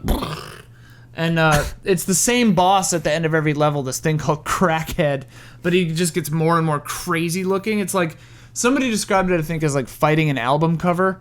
Wow, that's really accurate. That's really cool. Yeah. So, yeah, What a weird, cool game. it's pretty neat. Yeah. Thumper's worth checking out. I also want to try that game. I can't remember what it's called. But you're a little girl, and your dog goes missing, and then your sister goes looking for it, and then you wait for a while, and they don't come back, so you go back out. The game's called like her name, and then like Night something. Is this it starts with a T. Yomawari? Yeah, Yomawari. It starts with a Y. Yeah, I want to play I've played that. it. It's really cool. Is it good? I was looking at it on Steam. I want to play that. Yeah, you should. Okay. Ian, we're at the point of the podcast where I am paranoid and looking and making sure we're recording. Can we do a check-in? Are we officially recording? I see the red See dot. the red dot. Okay. All right. I can't see it. My eyes are bad. I Okay. can't even see the red dot. I'm more rocking that Windows plus 300% on Mozilla. Yeah. For those who don't know, Max zoom in. Go to the eye doctor. we were at the GT office, and Hubert Dude. comes over to my desk. He's like, "What is wrong with you?" Yeah, Because what is this I zoom in zoom my in? text It's on huge. Chrome. Go Go to the eye. It's like one comment per page. It's not that. It's not that bad. It's just a not letter that at a time. Old man eyes. Just scrolling up. Yeah. So good.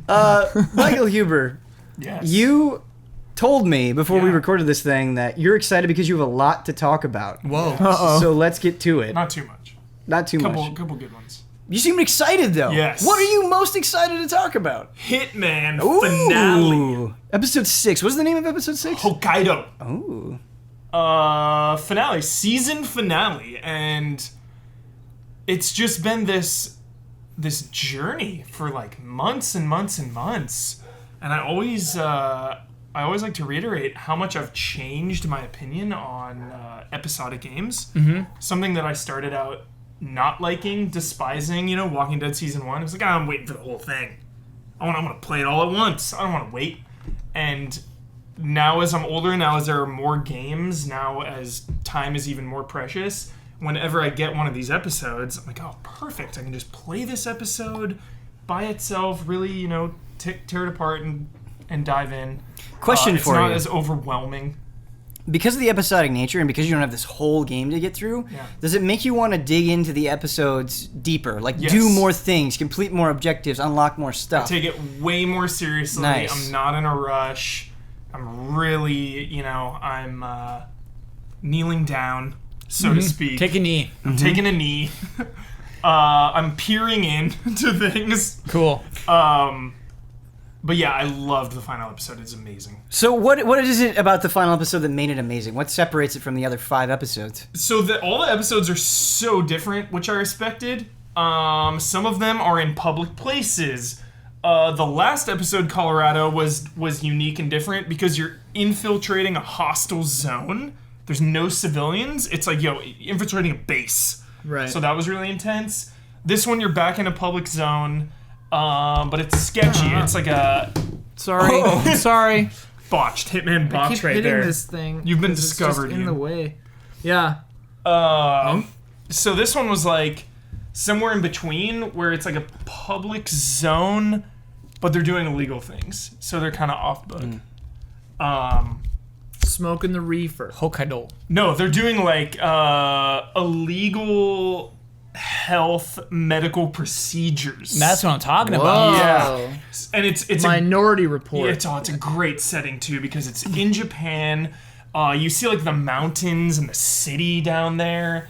But it's also like Minority Report, like sci-fi futuristic building, but then there's like this spa area. Just a really, really beautiful setting. Can you stop and get a spa? Like go in the hot tub or something? You can hang out there, Like yeah. get a massage. Take a knee in the spa? Yeah. What is the coolest assassination you did? What was the drop the chandelier moment? Yoga. There killed were someone two. with yoga? There were two really good ones. Death by yoga? Death by Death by yoga? yoga. Oh, I'm almost worried about You spoiling need this. to explain that. Yeah. All right. We'll just say Death by yoga. Okay. We You won't- can't just say death by yoga. No. I actually I'll go can't in. figure it out. I'll explain this one, but the other one I'll leave secret. Okay, that 'cause one's special still. The other one's really good. Okay. Death You're by not even gonna say what it is. I'm not even say what it is. Okay. So we'll go into this one. Death by yoga, you disguise yourself as a yoga teacher, and you like meet the woman or whatever, and she's like, you have to take her out. She's like, all right, time for your yoga lesson. So you go up on some epic Japanese vista, and you're all doing yoga, and it's like, it gives you the option to do the yoga moves or leave the yoga thing and maybe like attack her. So it's like, I didn't know at first. It was like, am I going to keep doing yoga and it'll end and she'll bounce? Like, do I need to back out and leave and just like push her or like hit her with something? So I kept doing it all the way, and we kept doing poses, and she kept getting like closer to the edge. And then at the end, there's like there's a prompt. It's like push. So we're doing yoga, and your character too, Hitman, is just like, yes, Warrior 2 pose. And he's like going through the motions of yoga, like talking it out with her. And then you just push her off, and she's like, ah! It's like really good kill. Hubert, did she deserve it? She's sketchy, yeah. Okay. Sketchy. Yeah. Deserves death by yoga. She's one of the hits? Yeah, she was Yakuza. She was a criminal. Okay. She was All criminals must die. Yeah, she was tied into some stuff. When you push her off, what does she fall down into? Does it create a scene? There's like a pit. There's a cliff. Okay. Yeah. It's the yoga cliff. Cliff to Yeah. nowhere. So she just Yeah. falls down Yeah. this like abyss. Yeah. We're on a cliff to nowhere. What an elaborate setup to push someone off a cliff. Yeah. You could have just walked her up there and been like, No, because it was hard. Because there's one where like there's like a smoking one where you could like she goes out for a smoke break. There's no cigarettes allowed, so you have to like swap cigarettes and like get them to her. But then you have to go into the apartment next to her and like scale the wall. But to get into that apartment, you needed another disguise. Like, it was crazy. That sounds awesome. There was so much going on in this dude, one. this makes me think of how crazy it would be. I mean, it would sort of be like this meets Deception, but like a Final Destination game where you play as Death. Oh my god. This And is you have the- to like set up an elaborate Yeah. like thing where all the deaths have to seem accidental. Totally. And you've pitched like 3 different games on Yeah. this podcast. Well, you know, ideas. No, I like it. I like it. I happen just when think they it's happen. just something I noticed. There's also There's an indie jam that only listens to this podcast. Yeah. yeah. Yeah. There's also the subtlest of subtle, phenomenal, emotional Easter eggs. Oh. Going all the way back to Hitman Original on PC. His alias, Tobias Reaper. Because in in a mission I'll never forget, Hitman 1, he goes in and he's like, yeah, I'm Tobias Reaper, blah, blah, blah. And I remember as a kid being like, whoa, is that his name? Like, kind of confused at the Hitman lore. Didn't really know what was happening at that time. And then in this one, when you're checking into the resort, your name is Tobias Reaper. I thought that was really cool. That's Nice. strong. Yeah. That's strong. Cool. That's That's cool. a cool one. David Webb. Now that you've played through episode 6 or sampled episode 6, what do you want out of season 2? And are you hungry? Like, do you immediately want more Hitman? I'm so hungry. Okay. Shit, I don't want to, like, spoil the story. Is the story good? Yeah, it's in the background, which I like. It's not, they don't, like, this is season 1. I Yeah. really want to So emphasize they are making that. more seasons. Yeah, They're just going to Confirmed. keep doing this until they stop. probably. I don't know if it's going to be on I was talking to Jones about it on a stream. It's like, I don't know if they're going to do it on this platform, like Hitman, Yeah. right? Like, if they're just going to add more missions onto this exact same thing, or if they're going to make a completely new, like, oh, it's Hitman 2, here's a new season. They can go a lot of different ways. I really liked the story for not shoving it down your face, for being subtle, for being in the background.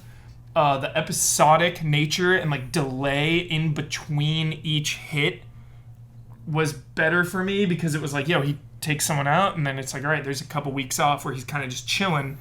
I imagine playing through it all, like, bam, bam, bam, bam, bam, would lose some of that, because each time I came back and checked in with him, it was like, okay, we've been away for a bit. Now that we got some new information. Yeah, loved it. Nice. How realistic do you think Hitman narratives are to actual assassins in real life? Like movies or games? Like, I wonder if any actually nails what it's like to be a hitman. I mean, the reason I bought it was because you could open up a briefcase and put together a sniper rifle and snipe someone, put it back in your briefcase, and walk out. I've always seen that in movies, you know, the old briefcase sniper. Briefcase sniper rifle that I'm sure doesn't, or like a silenced sniper rifle just Yeah. does not exist. I bet there that- are very few death by yogas in real life That's how young it assassination. is. Absolutely. Hubert, Oh, I love Hitman. besides Hitman, what has been occupying your time? Batman, episode 3. Telltale. Nice. Oh. Episode 3. Hubert, I'm so excited to get through Batman. Yes. When is it done? We just had episode 3 out of 5, so probably a couple Nice. more months. Okay. Couple more months. Nice. Play it Dude, all at once. play it on PC if you can, man. I'm playing this PS4 version, Little and chunky? it is just chop suey. Oh, you It gotta is play the pro version. pro, yeah, exactly. PS4 Play the Pro. pro version. It's not just like a little bit annoying. It is. It is How awful. is it? How It's can so they rough. still be making such technically terrible games? because they charge $20 for their game, and maybe that's their excuse. But like, it's not a. They're not technically demanding games. Like, redo your engine. Oh, I think I'm a dum-dum. I played through Borderlands, the Borderlands Telltale. Didn't have any, like, this engine sucks. I didn't have any of Kyle? that feeling. I feel I've played like all of them in the last couple years. Yeah. The dating back a couple years. This is their worst Absolutely. performing Oh, wow. Yep. Okay. game. Totally. By far. Your ambition was too high. Yeah. has it like hard crashed on you? I've never hard crashed, Fable hard crashed on but me. like Well, sometimes. like, okay, you're playing episode 1, okay, and it's introducing Batman. Batman is coming on the scene to stop these criminals and is just chugging along Yeah. and robbing all of the tension and the drama. Of that Yeah. first impression. or like yeah, it sucks. Batarang, stop in midair, cut to guy on the ground already. Right. Yeah. Like, Oh, bummer. God. Like Witcher 3 at launch. yes. Worse. Seriously worse. Yeah. But Poor Witcher 3. Come on, man. There was a Very- thing in Witcher There's so 3. many other examples. When I played Witcher 3, and the example's almost exactly the same. I played Witcher 3, my Geralt and the other guy like froze. I heard a monster, a bunch of screaming, the splash of blood, death of several other things, and then it cut to a guy laying dead on the ground, and then Geralt was like, and then the other guy was like, was that a griffin? And I was like, I have no idea. so episode 1 I did not care for. I thought it was super weird. Episode 2 was better, and now episode 3 was amazing. Oh, Okay. man. Hubert, Yeah, I'm so the build-up. stoked about I'm this. I'm not gonna say anything. About Nothing. it. Nothing. I need to know what can you kind of describe what made episode 3 like click for you? every I will just say that I respect any Batman story that does something different. Okay. Nice. That's all I'm gonna say. How's the voice acting? Solid. Troy Baker, I love Troy Baker, but there are times when it's Troy Baker, you know? And it's Because just he's so obvious, yeah. So good. And Laura Bailey, too. She's kind of the same thing where it's like, I love Laura Bailey so much, but it's still Laura Bailey. Like Jones was saying, like, the other day he was talking about how a good voice actor is someone who you don't even know it's them. Yeah, I don't. It's so hard. I don't buy this, man. I don't know if I buy it either. Okay. What do To you me, mean? that's like tricks. If I see an actor in a movie and I'm like, no, that's Tom Hanks. That doesn't trick. He's not fooling me. But it's like, fine. He's acting. He's emoting. He's still putting in an honest performance. Yeah. I think it's different, though, with movies and video games. Well, the thing is, I don't think it's necessarily that you immediately recognize them, but that you're not constantly interrupted by their presence. Like, if I am like, oh, it's this person, and then that fades away, and I just get into their character, and I don't even think about it, then it's fine. When I'm playing Uncharted 4, I'm not thinking it's Nolan North. Right, 'cause exactly. He's so good. Exactly. Yeah. Well, it's like Kubo and the Two Strings, where you're like, why are Charlize and Matthew McConaughey in this? Like, you're just waiting for the... And they, like, make jokes about it being Matthew McConaughey kind of in the movie, too. Oh, no. Kubo is a 10 out of 10. Kubo looks amazing. The story's pretty good. Is there an all right joke? I think he does say all right at one point, and you're just like... like, the whole time I was just like, I'm just picturing this giant beetle with his shirt off. Like... Sweating. Yeah. That's your own thing, man. No, but I mean, it's so Matthew McConaughey, you know what I mean? That it's not that character. That, I think, is an issue. Yeah, I can hear that. Actors doing well acting, but they're using their own voice, that's fine. Like, H. John Benjamin just pretty much... I mean, his main characters, he actually does a lot of other stuff where you don't recognize it's him, but, like... Really? You know, he always just sounds like that, and when you recognize him, and it's funny, so you're like, okay, hey, I like this guy, you know? But, yeah, if it was always just, you know, oh, Troy Baker, let's go surfing on Batman. I have a band. Love Troy Baker. No, I know, so just do I, in this, but, it yeah. stands out for some reason. Yeah. I don't know. Maybe because he was in like Arkham Origins and Arkham Knight, so it's super weird because he was Joker, Arkham Knight, and now Batman. It's just messing with my brain. Sure, I think it's totally fair. But there is something to be said about being able to manipulate a Batman story and tailoring it, you know, Telltale style, tailoring it to your. Does it have big interpretation and style. impacts? Yeah. Because that's what Jones was talking about, how you can, like, influence things where it's like, maybe this bad guy just never happens, or whatever. I don't know the actual examples, but that stuff happens. Like, you can do big influence like that. We won't know until episode 5, but it's very good. Cool. I like it, the story. Good. What else you got for me? You got anything? Last night, Uh-oh. Infinite Warfare, Okay. Call of Duty. I've heard great things about the campaign. It is awesome. You're playing the Okay. campaign It right is now? so. Oh, of course. I always beat the campaign first. It is awesome. The last one was co-op. This one now is single player. So it's cool when they like change it up. You know, they don't stay. It's like, oh, we're gonna do 5 co-ops in a row and then do 5. See, it's like cool. Last one was co-op. This one's single player. I'm totally down with that. There is something about the level design in this, and specifically the objectives. I feel like so many Call of Duties, I'm confused for no reason. It's like, wait, what am I doing? You know, how many times have you had that moment in Call of Duty? You're like, wait, what? Where am I? Why am I doing this? Who am I? Why am I here? I feel like this is so focused on your character, like this guy Reyes, and having these objectives that are a little easier to follow. It's like, yo, they've attacked. We got to go get resources now. It just seems like easier to follow, which I really appreciate. And the levels themselves, like Kyle was talking about, like finding a closet or something with nothing in there. Yeah. There's stuff like that where it's just like, oh, I guess I gotta go this way. There's no objective marker. There's no waypoints? There's Whoa, no waypoints. Oh, baby! I'm not ready for this new Yes! future. Oh my that God. was it. And it took me so long to realize. I was like, wait a minute. There's no waypoints. That makes me so excited. It's just like, go.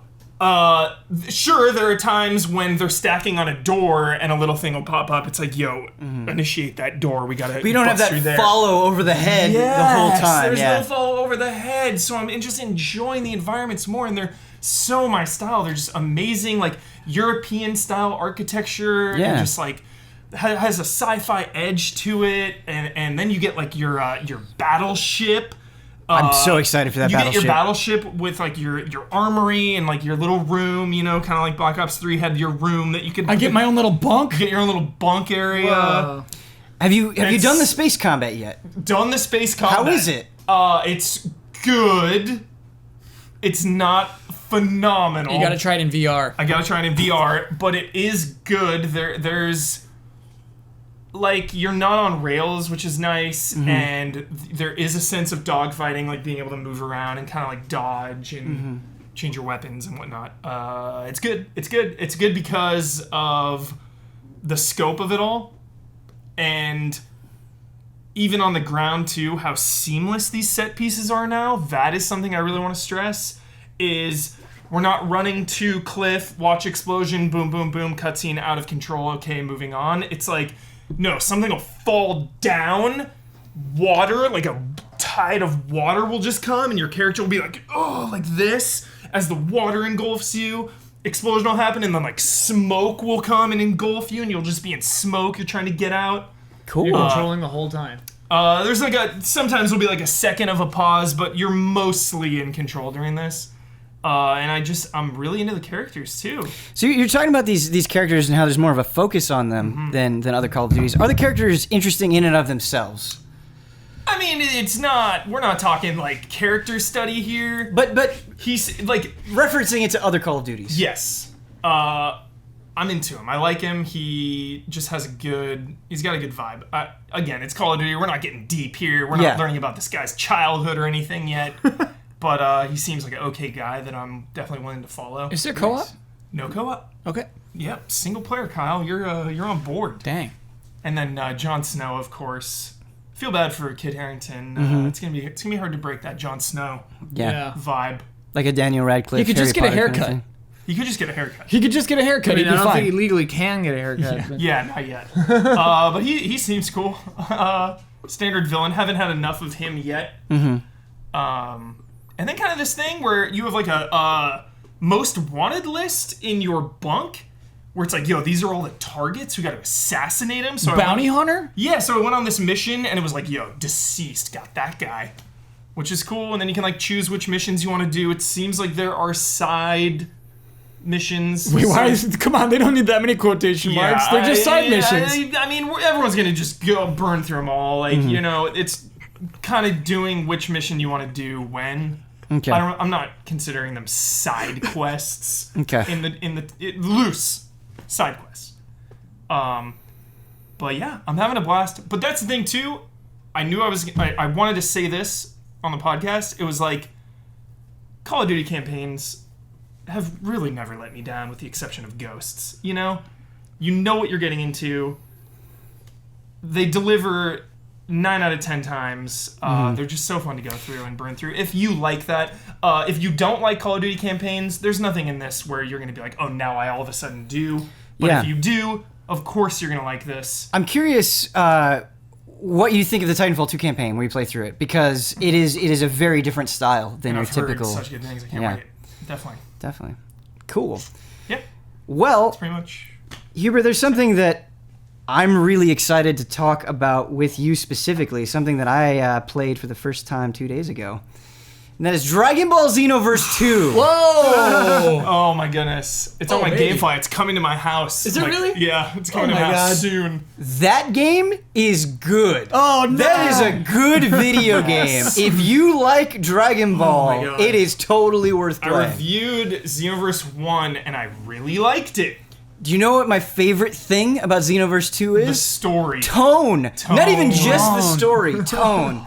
So, when I was a kid, I was so into Dragon Ball Z. I played all of the games, but like they lacked creativity for what they were trying to do. It's just like, okay, yeah, play through the sagas. Yeah. You know, fight Raditz, fight Frieza, and you do that here. But the setup is so much better because you're a recruit for the time patrollers. Yeah. And they're like, what we're going to do is all these awful things in the world have happened. You're going to go back to that scene with Raditz. You're going to go back to that scene with Frieza, and you're going to change things and try to make it better for the world. Okay. And it's okay, a cool... that's kind of the reverse of 1, because in 1 you're trying to save it because people are going back and making it worse. Yeah, you're so trying to now- you're They're trying to like make purple it and better. powered up. Okay. Yeah. Cool, Yeah. All right. And they make you feel like an important character because, like, Trunks has this video where he's, like, recruiting you, and it's in that Dragon Ball Z animated style, and it's just a wonderful setup, and you see all of the students in the background, and they're, like, learning how to be a time patroller, and you're like, oh, that's gonna be me. And just the amount of customization you can go to when making your character is What are is the excellent. classes? So, here's what you can be, and they all have different... I don't remember all of the attributes for the different ones, but I remember all of the different races that you can be. Yeah. So you can be an Earthling, you know, human. You can be Saiyan. Great. You can be Boo. You can be Namekian. And you can be... I just love the way they say this. The Frieza race. The free. Oh yeah. Like, that's new. that's just what they say. Dude. It's not like given a The special... Frieza race. Yeah. I did an interview with some of the voice actors, like Uh-huh. the main voice actor. I forget his name; it's slipping my mind. And he was saying, "Yeah, we can't give the Frieza race a name in the game because They... they won't let us." Yeah, they won't let them. Yeah. Yeah. That's up to Toriyama. Toriyama. But when you see Toriyama it- refuses. Cool. yeah. cool. Why? Probably some payoff later down the road, or he just doesn't want it to have a name. I don't know. Turns out they're Earthlings all along. Whoa. Yeah, some crazy, some crazy thing like that. I didn't play Xenoverse 1, and so maybe I shouldn't be so surprised by this, but I feel like if you're that kind of person, and I was kind of this way too, that, like, dreamed up your ideal Saiyan, like, you can make it in this game. Absolutely. The amount of options that you have. It was slightly limiting in 1, Okay, so I assume 2 is way more. I feel like it's pretty expansive here. Cool. Yeah, I made a cool little Saiyan, and I'm Fighting- so happy. Well, did you make a So little good. Saiyan? So yeah, it's not a big. It's kind of like a Vegeta Saiyan. It's a lady, Cool. but it's a little Nice. lady Vegeta. It's pretty awesome. Yeah. So you were talking about the controls, and that's the other thing Yeah. I want to drive home is, like, I love the Budokai games, I love the Tenkaichi games, Yeah. and I felt like they were approaching, like, this is what I envision a Dragon Ball Z fighting style to be like. I think Xenoverse 2 nails it. Like, I think it is as close as we've been. How are the teleport counters? There's a lot of that. I thought that was a huge problem in 1, Okay. where you could, like, So this is where my That limited thing. experience with the game is going to come in, where Yeah. I've just kind of, like, done the tutorial in the first couple of missions. I haven't, like, fought other people or done really difficult things yet, and so I'm not sure, Okay. like, how deep that goes or if anything's broken or not right. But yeah, when somebody's wailing on you, you can teleport out of the way. And what I love the most is just the transition between getting up in the air and getting down. You can just do it so fast. Like, the push the button, you're just in the air flying. And you can, Perfect. like, shoot behind them and try to, like, if they're charging a big energy blast, it, like, and the way that it does it, the sounds that it uses and how quick it feels, there's just an immediacy to it that it's so freaking fast, but you feel in control of it the whole time. Okay. Yeah, I remember that was kind of janky. It was, like, hovered down, kind of like... Brr. I feel like it's really Awesome. smooth here. So smooth. What about the hub world, Ben? So the hub world, I haven't had a good time. Not that I haven't had a good time. I haven't had a lot of time to really dig into it and see what's all that's there. I've just kind of, like, learned the controls, gone through the paces, got the basic setup, done the first couple of missions. I haven't poked and prodded in the hub world yet, so I can't say much about that. Love the hub. But Jolly. I have seen Buy, like, videos clothes and stuff. of people running around the hub world, and you will see, you know, big characters like, oh, there's something going on with Vegeta and Bulma here, or there's something going on with Videl here. And so you do, or it seems like this isn't just a video game. Like, you are inhabiting the place that matters to the characters that you care about in Dragon Ball Z. And just, you know, I'm only a couple hours in, but man, like, Yeah. I love it. Like, it is. Awesome. Good. Oh, It is no. my Can't wait. Dragon Ball fantasy game right can't now. wait. Yeah. That And maybe my sucks, opinion will 'cause change. Xenoverse- Why does it suck? I wanted you to hate on it, Ben. You know, Oh, no, I it love sucks it. to ignore a game like that sounds this good. Yeah. You know, I Xenoverse might 1 was get, so good. you know, 10 hours and 50 hours and be like, actually, here are the problems. I'm just not there yet. The newness right now is hot. I think I'd want to be Boo Race. Boo Race looks awesome. Do you get to choose whether you're chubby or skinny Boo? Yeah. So I didn't pick Boo Race, but they show, like, a chubby guy and, like, and then they show, like, a skinnier. It's not quite Kid Boo, but it is like a slimmer Boo. Okay, interesting. Yeah. Yeah. But also Frieza race would be so hard. I'd be hovering over that character. And the creation. model that they use to like, this is an example of what the Frieza race looks like is so awesome. It's like this deep purple, like menacing Frieza race dude. Oh. Could I be like King Cooler, where he's like Freezer? Frieza. Oh, okay. And can I be like a giant one like King Cooler and like have So- like horns coming out of my head? The example that it showed was like Frieza Phase 1. So I Yeah. don't know if you can be like a King Cool or like a Cooler or whatever. I don't know. I don't know the extent of that because I just man. picked Saiyan. I like went how I have Namekian. literally no idea what you guys are talking about. Yeah, I went Namekian this time. Yeah. So dude. the thing with Namekian is they have a lot of health, but I think their attacks are weaker. I think that's what it is. I feel like they have a low ceiling.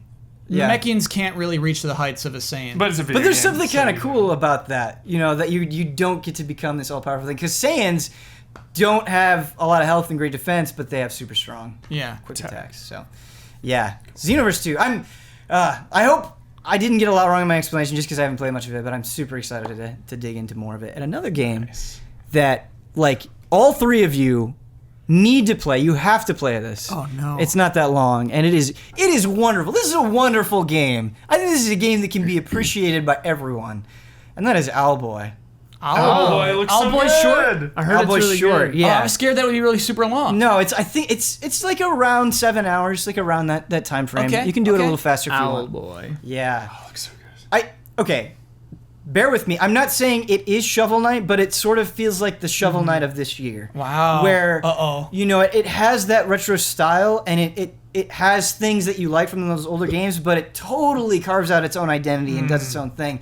And what's so great is there's a really wonderful story. This game is funny. Like the jokes that they don't feel like meme Borderlands jokes. They don't feel Oh like no, internet I'm jokes. getting hot and bothered. There's a genuineness to Oh my God. Owlboy. Kyle's And you're- playing tonight. Yeah, you're this character who is just a big failure. I'm not going to spoil it, but in the beginning they hammer home how much of a loser you are, and so you, as Owlboy, you want to prove them wrong, and it's just this great simple motivation that works wonders. Oh my goodness.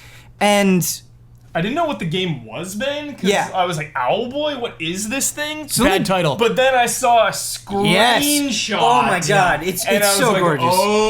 Okay. It's so gorgeous. Soundtrack 10 out of 10. But the framework of it is familiar, right? So you kind of have this town, you kind of have this hub, and you can go to different places, and you have dungeons that have puzzles and enemies and obstacles for you to get through. That's all very basic. But what separates Owlboy, what makes it so good, is the flying.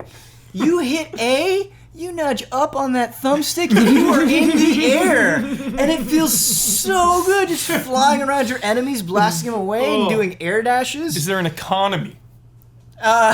Yes, it's not a super complex economy, but you have these coins Nice. that you can get, and you can go to this wonderful, like, Shop? hilarious shopkeeper, and it's like Yes. this mechanic lady, and Love shops. she'll give you stuff, and the second thing that you can get is this ugly green hat, and they see, hey, do you want this ugly green hat? And you put it on Owlboy. Owlboy, this big fella, he's so stoked that he gets this hat, and he's like walking around with his wonderful green hat. But then if you take a hit, one single hit, it comes off of you, and you got to go back to the shop to get it. Oh, it's so This cool. totally inconsequential thing, That's you know, so cool. it doesn't affect the Yeah. gameplay, He but just loves like his little hat. when I lost the little hat, I felt something. Yeah, and so Owlboy isn't very good at damaging enemies on his own, and so he has buddies. So you have this best friend, Getty. He's like the one guy that super believes in Owlboy, and he'll come along with you, and he's got this ugly green hat on too, and he'll shoot laser blasts, and then you get this big fat pirate with like this flaming shotgun. Yes. And you move slower, but if you time it right,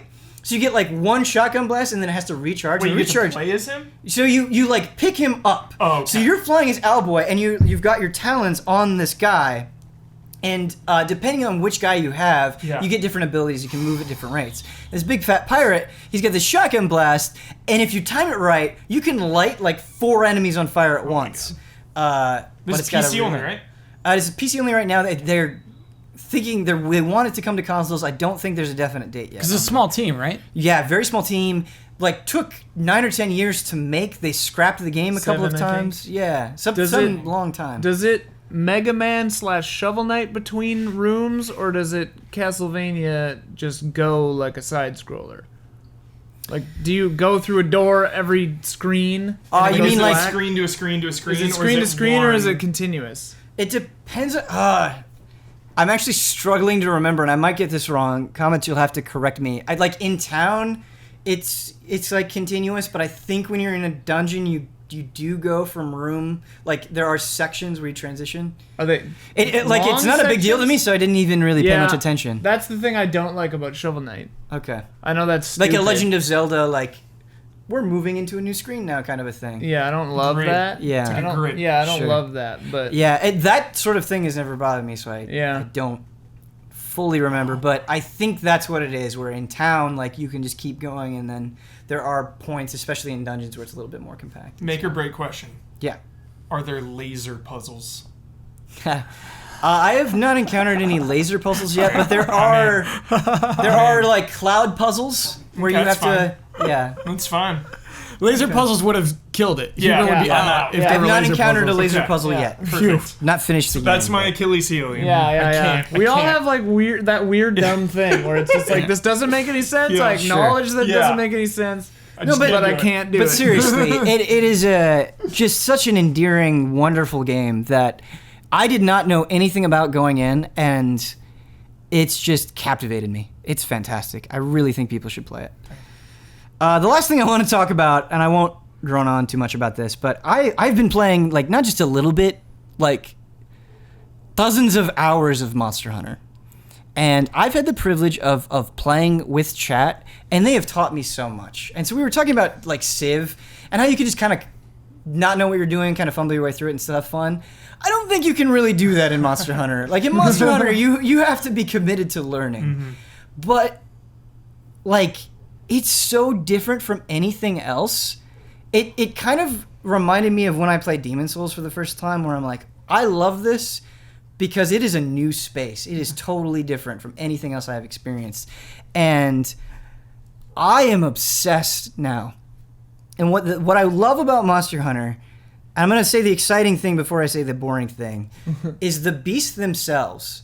They don't have a health bar. Beasts. It's such an appropriate word Yeah. because they feel like living creatures. This doesn't feel like a video game thing where it's like, okay, it has this attack, I need to avoid it. Like, you have that, but there's an unpredictability to them. There's kind of like what I love about the beasts is, let's say you have this giant dinosaur that has a flaming tail that can light on fire with its mouth, which is a beast, and it is amazing. If that thing is a problem for you, you can cut off that tail. You Yeah. can remove that body part from it. So cool. This thing has a laser beam that will make you fall asleep. You can break that beast's head. But can you cut their legs off to immobilize them? You don't cut their legs off. There are parts that you can break, and it depends on the monster. Like if you're fighting a giant crab thing, you can like break its claws. Whoa. Yeah. Sounds really brutal. It is really brutal. Yeah. When man, you said I- break its Yeah, head, break its Yeah. head. What? Yeah, you break its head. I- That's what it says in the game. I've never gotten into Monster Hunter. I've respected. I've never fully gotten into it. But Right. like you said about they feel like living creatures. Yeah. That's one thing I've always noticed. And it's incredible. Is watching those fights. It feels Right. like And there are alive. like every monster has a different personality. Like there are different points where they get enraged, where they're like, okay, I thought you were just food for me. Now I'm upset, and now I'm going to be even more irrational and unpredictable. And the way that you tell that you're hurting them is they get exhausted and they limp and they try to go to sleep to recover health or to eat food, and they all eat different things. And you have to like throw a paintball at them to track them to the next area. And it actually it feels like a hunt. It doesn't feel like a boss fight. It feels like you are hunting a creature. And you can, if you want to, so at the end when you kill a monster, you carve off its pieces and you get like a hide or you get like a skull or something like that. But you can also trap it, and it's more work, and you've got to set it up and you've got to lure it to this trap, and then you have to throw tranquilizers You take at it it. alive? You take it alive, and if you take it alive, I didn't know you could do that. obviously because you haven't like killed this creature, quote unquote, you get more body parts from it. So you get better things to craft your gear. And like, I know it's a simple thing, but if you care about Fashion Souls, if you care about looking cool in Dark Souls, which I know you do, I don't. I feel like Monster Hunter Right takes on. that to Got the it. extreme. And it's not for everybody, but you will see this just imposing creature that has like glowing green crystals and these giant fangs. You're like, wow, that thing looks awesome. Its armor does justice to that. There are some armor sets where I'm like, I just want this because it looks so cool. Yeah. And because it's from the body parts of the monster, I think it's more meaningful. It kind of resembles it, right? It resembles it. Cool. Like, I think you that's what's kind really of cool. look like the creature. Is this 3DS only? Yeah. So now Uh-oh. we get to the negative part. Like, it looks really, really good for the 3DS game, and I've gotten used to the controls. But it's hard not wishing that, like, It was on the Switch. Monster it was Hunter's on. making It was the on a. Switch. You want because it's so It is. cool. Making the Oh, it's gonna Switch. make the Yeah. Switch. Yeah, like I like it on 3DS. There are advantages to having it on a 3DS, but I kind of wish it was the Monster Hunter 3 Ultimate situation where Right. you could play it on Wii U and transfer between the 3DS. Crossplay, yeah. So you had both options, whereas like with 4 Ultimate and Generations, you can only play it on 3DS. So hopefully it makes the Switch. If it does, please give it a chance. I feel like a lot of people have already made their mind up of Monster Hunter, but the community is also wonderful. Like, just, I've had no bad apples. Everybody's been super supportive. They want to teach you. They want you to grow. That's cool. I've always kind of wanted Yeah. to play Monster Hunter. Ian, I would love to play with you. It's got kind of like a Dragon's Dogma vibe, right? You Yeah. can, like, climb on the dudes. I think it's kind of like a more complex Dragon's Dogma in a way. Not that Dragon's Dogma isn't complex, because it is, but yeah. The very last thing I want to say, and then I will end my Monster Hunter ramble, is... And it's kind of a thing with Japanese games in general that I respect. Like, there's an element of this in Dragon Quest as well, but I think it's exaggerated to a crazy degree in Monster Hunter. Preparation is just as important as the actual hunt. Ooh, that's Like, cool. Yeah. It's actually smart for you to go and just observe a monster and not actually fight it, because you'll figure out, like, okay, I need to bring these things with me. Like, Take a knee. I'm going out to the desert. So I'm not even, like, regardless of the monster I'm fighting, I'm going to be in extreme heat, so I need to bring this beverage with me that makes me resistant to heat. And before you go on every hunt, it is so good because I think it kind of does that ritualistic sort of tribal nature that really fits into the vibe of Monster Hunter. You need to go eat. And you go to this counter and you have this, like, cat chef make you this wondrous meal, and just, like, your character is so excited you're eating this giant meal and you're scarfing it down. And you delightful. It is delightful. It's so jolly. Like, I never want to skip it because of how happy it is. And, like, the food will give you very specific events. Or, not events, effects. So if you're going out and you need to fish, you can get something that will make it so fish are more likely to bite, and, like, decreasing... like the time it takes to sharpen your weapon, and just getting ready for that hunt, building it up, I think makes it feel more dramatic. Something The Witcher 3 tried to do, but it never... With the potions? Yeah, I was like, oh, prepare for the fight, Yeah. drink some potions, like, It felt more annoying. put some stuff on your blade. It was like, this is Anything else? unnecessary. Like, Sure. I can just go in normal and slice them. It's so necessary here. Yeah. Yeah, It's cool. You know what's cool is Capcom makes that game. they do. That's why I love that. Yeah. I love that so much. And it made me think about it. People are like, oh man, Capcom sucks now, they're not the same company. And I'm sitting here playing Monster Hunter, I'm like, this is a great game. Yeah. Like, this is a fantastic Capcom game. Resident Evil 7 will put them back on the map. I hope And so. then Devil May Cry 5. When is that announcement? I want Devil May Cry 5. PSX. PSX, Cool. everything, hopes and dreams. Devil May Cry 5, not DMC 2. Oh yeah, for sure it's 5. Yeah, I think so. Nice. They're going PSX to play is to gonna their be audience. Bananas. Bananas. Bananas at PSX. Have you guys played the Devil May Cry 4 Special Edition? No. It's really good. I think we streamed it. Yeah. Did we do a full playthrough? Because I remember No. seeing the end slate even. Huber, did you full play through that No. game? We need to do a full playthrough. I love It's cool. horror. I remember seeing the thing that says like "See you next Devil May Cry game." You know the teaser. Oh. The teaser for 5. I used I don't to think we love did it. Devil May Cry. Oh my god. Yeah. Back in the good. day. Dude, there's this point I needed to talk about really Yeah, quick with, absolutely. with Hitman. Please. It was like lingering. This is a big thing. Yeah. There's a problem in that game when you have more than one target, because when you kill one target, the other target will just kind of like stick to their route and walk around. Like, someone will die and like in a public place, and it'll be like, oh, it's fine. Oh, in real life, that place would be shut down. Shut Everyone- down. Right. Freak Everyone out, evacuate. Yeah. So AI limitation. Let it be a video game, man. Let it be. yeah, We're not there yet. it didn't bother me, but it was something I noticed, especially now that I'm at the end. It was like, Okay, I get what you're saying. I Something get it. you would like to see improved. in the sequel. Absolutely. Is that the coffee? If you have That's to, a coffee if you alarm. have to take them out together, or if you have to kill, if you have two, you have to take one out extremely stealthy. So like they just disappear, no one even knows. It's like, yo, where is so and so? But not like drop a chandelier on someone. Everything's fine. Oh, yeah, Just yeah. get someone else.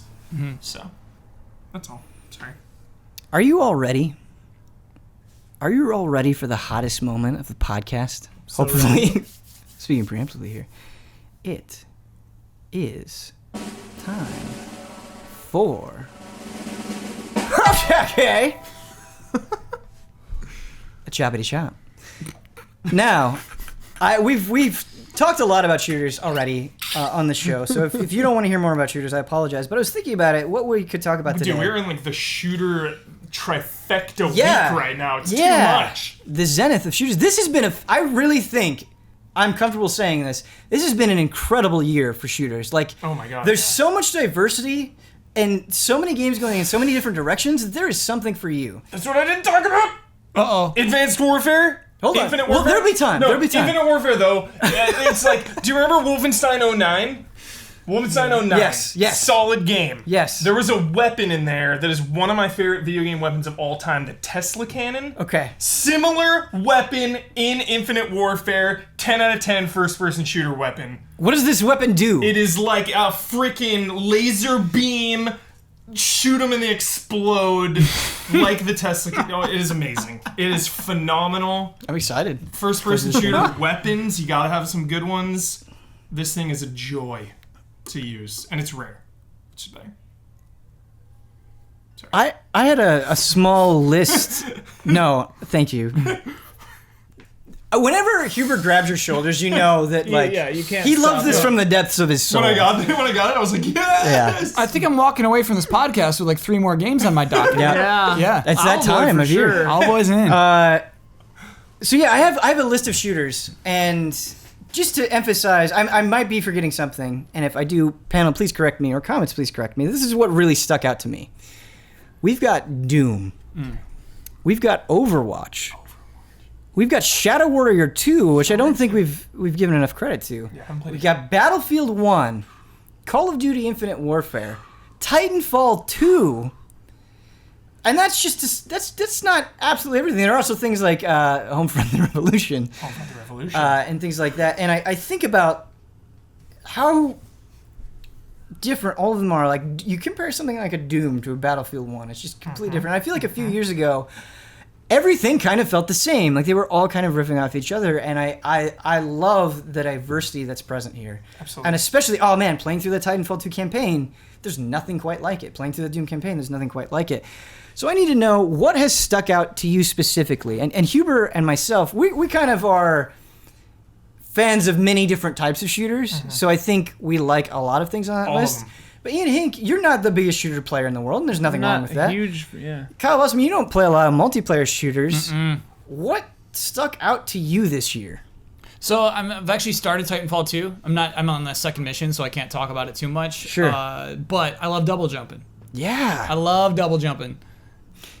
Do you think the level design in Titanfall 2 like justifies all the crazy mobility in that game? So far, yeah, they'll give Yeah. you walls, and then you can jump off the wall and punch somebody in the head, and that's a one-hit kill. That's cool. Titanfall 2 it was not apparent to me early on how much it's concerned with being fun and cool. Yes. It's not a deadly serious game. not at all. Yeah. You like pretty early on, you get a laser gun that just blows up dudes into gory chunks. It's great. Nice. Yeah. Yeah. And the bad guys are kind of silly. They're extremely silly. Yeah. There's a bad guy that is Arnold Schwarzenegger who says, "Get to the chopper," pretty much. So yeah, that's an interesting. It's, as you said, these are diverse games. Mm-hmm. Titanfall 2 found its own little nook over here. So this is who we are. This is what kind of game we are. I like that. Why do we like that in Titanfall 2, but if that exact same thing happened in Borderlands, we'd be like, bah! So, what I like is something about Borderlands, and I actually like Borderlands, so I'm playing devil's advocate here, but the thing about Borderlands is there's a point where it's beating you over the head, where it's like you can't, like, we're gonna shove this in your face all the time, every single moment, every enemy name, every gun name. I'm exaggerating here, but it's just so Barely. omnipresent. Whereas I feel like in Titanfall 2, it's just kind of on the side. It's You like, can have a joke. yeah, here's this thing. Yeah. Go jump on some walls and have some fun. I feel like feeling good is more important in Titanfall 2, whereas maybe the humor is a little bit more important in Borderlands. And I might be extrapolating a little bit, but I don't know, trying to make that comparison. Titanfall 2, though, like, you're talking about these incredible feats, right? Like double jumping, going around, smacking dudes in the face. You kind of just get it immediately. Like, it feels so good and so natural that it's kind of like this wonder of game design, of how they make you feel like this incredible badass so immediately. One thing I really like about Titanfall 2 is the training mode. We talked about Modern Warfare's got a cool training mode. I like it big time. The little challenge run. This has actually a really similar challenge run. Basically, get to the end, shoot as many people as you can before the finish line. It's a loop. You can jump around and things, but there's a ghost. And so the ghost is like 10 seconds faster than you are. And so you do it and you try to chase the ghost and you get slightly better. You come around, oh, like there's another ghost that's 10 seconds faster than that. And then you see that ghost does more interesting jumps, does more interesting slides and more interesting grenade tosses. And then you're like, you do a few tries to beat that ghost. You're like, okay, I'm pretty good at Titanfall now. And then you're like, oh, look at that ghost. I should see what that ghost does. And that ghost is an acrobat. That ghost I couldn't keep up with is doing triple jumps and sliding way across, getting headshots, pop, pop, pop, and I couldn't keep up with that ghost. So I'm like, okay, this is my Titanfall 2 limit. But I think that's actually a really cool way to start that game. Recent Kotaku article showed a guy doing that. That's what I was in just gonna bring up. 10 seconds. Like, I gotta see it. These people pretty much do not touch the ground. Yeah. They like complete the entire thing in the air. It's That's what I heard. amazing. Like, if you're super good at parkour in this Yeah. game, you're like in multiplayer too. In Titanfall unassailable. 1, And there's like wouldn't quickly touch. spinning around and throwing a grenade behind him, and then turning around and pop, pop, pop. Oh, they like, insane. sounds crazy. yeah, it is crazy. It's crazy. The other thing that I kind of wanted to bring back around, and I'm curious where it's going to stand for Easy Allies specifically, is to me Overwatch felt like an event. You know, here's this new Blizzard thing. It's a genre they've never tackled before. It has this really distinct style. You know, everything. The hype for Overwatch was huge, and people rode that hype forever. How do you feel about Overwatch now? This is something I've been thinking about actually, because I jumped in. I played a decent amount of Overwatch. I don't like playing it alone. I don't like pugging or whatever. I like going with my friends. That's more fun. Unless you're doing the ranked qualifiers, then I like to mercy by myself because then we win. But I'm tired of it. I'm tired of Overwatch. Like, the last time I played it was I jumped in for the summer games and tried to get the Mercy skin, didn't get it, got irritated and stopped playing. And then I wanted to get the Mercy Witch skin, and I spent $40 and finally got it, and then played twice and stopped playing. You know, it's like... Do you only play as Mercy though? No, I play as other things too. Okay. Diva, Pharah, Cool. sometimes. Cool. But like Genji here and there. But like, yeah, I don't know. It feels like, I think we were talking about this maybe the other day, where like, it feels like there's not as deep of a strat to plumb, you know? Like, once you get Overwatch, you sort of get Overwatch, and then it's fun to play, but I got sick of it, I guess. I feel like if you play it casually, it's very, very similar match flow throughout. Unless you're taking it to the next level and diving deep, it's going to be that same level of like, okay, go in, we use our ults, boom, boom, boom. Whereas something for me like Battlefield, even on the most casual level, if you go in, it's going to be different every time. It's going to be, you know, chaos. You're going to be on this horse or this tank or in this plane. Like, even if you Just because play so much of that is malleable, you know, you Yeah. can change so much of each match. Yeah. Is this a stealth best shooter conversation? Probably, yeah. Yes. Absolutely. Oh no. Well, we don't have to rank things or whatever, Yeah. but we can. I mean, that's a should. solid list. It is. It's a crazy But I think a list. bunch of these will be Game of the Year nominees. I think so. This is a year where multiple shooters are like vying for that top spot, not One of just my- in the genre. One of my favorite things in life is the time when Battlefield and Call of Duty both come out. Because Favorite things in life. In your in life. My I'm not family, even- my friends, Yes. Call of Duty and Battlefield. Absolutely. Now, it's just because I love these games on a hardcore and a casual level. It's like these games more than others. It's like I approach them, again, casually and hardcore because I've played all of them my whole life. So I'm like intimately familiar, but also they're really casual that I can just Yeah. like dive into. And I love how different they are. I love that I'm always head over heels for Call of Duty's campaign single player, but then I just grind it out in Battlefield 1 multiplayer. It's just the zeitgeist is so palpable, it's so powerful, and I love it. Like both of those games coexisting is like such a big part of the industry. So, I am shocked that I'm saying this, especially considering how much I'm enjoying Battlefield 1. As much, and I really enjoy Overwatch 2. And boy, do I love Doom. I I do not want us to forget about Doom. I will not forget about Doom. But I'm surprised I'm saying this, but the more I play it, it gets better and better. I think when I look back on 2016, I think the game that I'm going to kind of fondly remember and fawn over the most is Titanfall 2. I think Wow. Titanfall 2 is the game I'm going to, like, playing it casually multiplayer, I think it's the one I'm going to stick with the longest. And More than Battlefield multiplayer. I think more than Battlefield multiplayer. Wow. It's... Slight.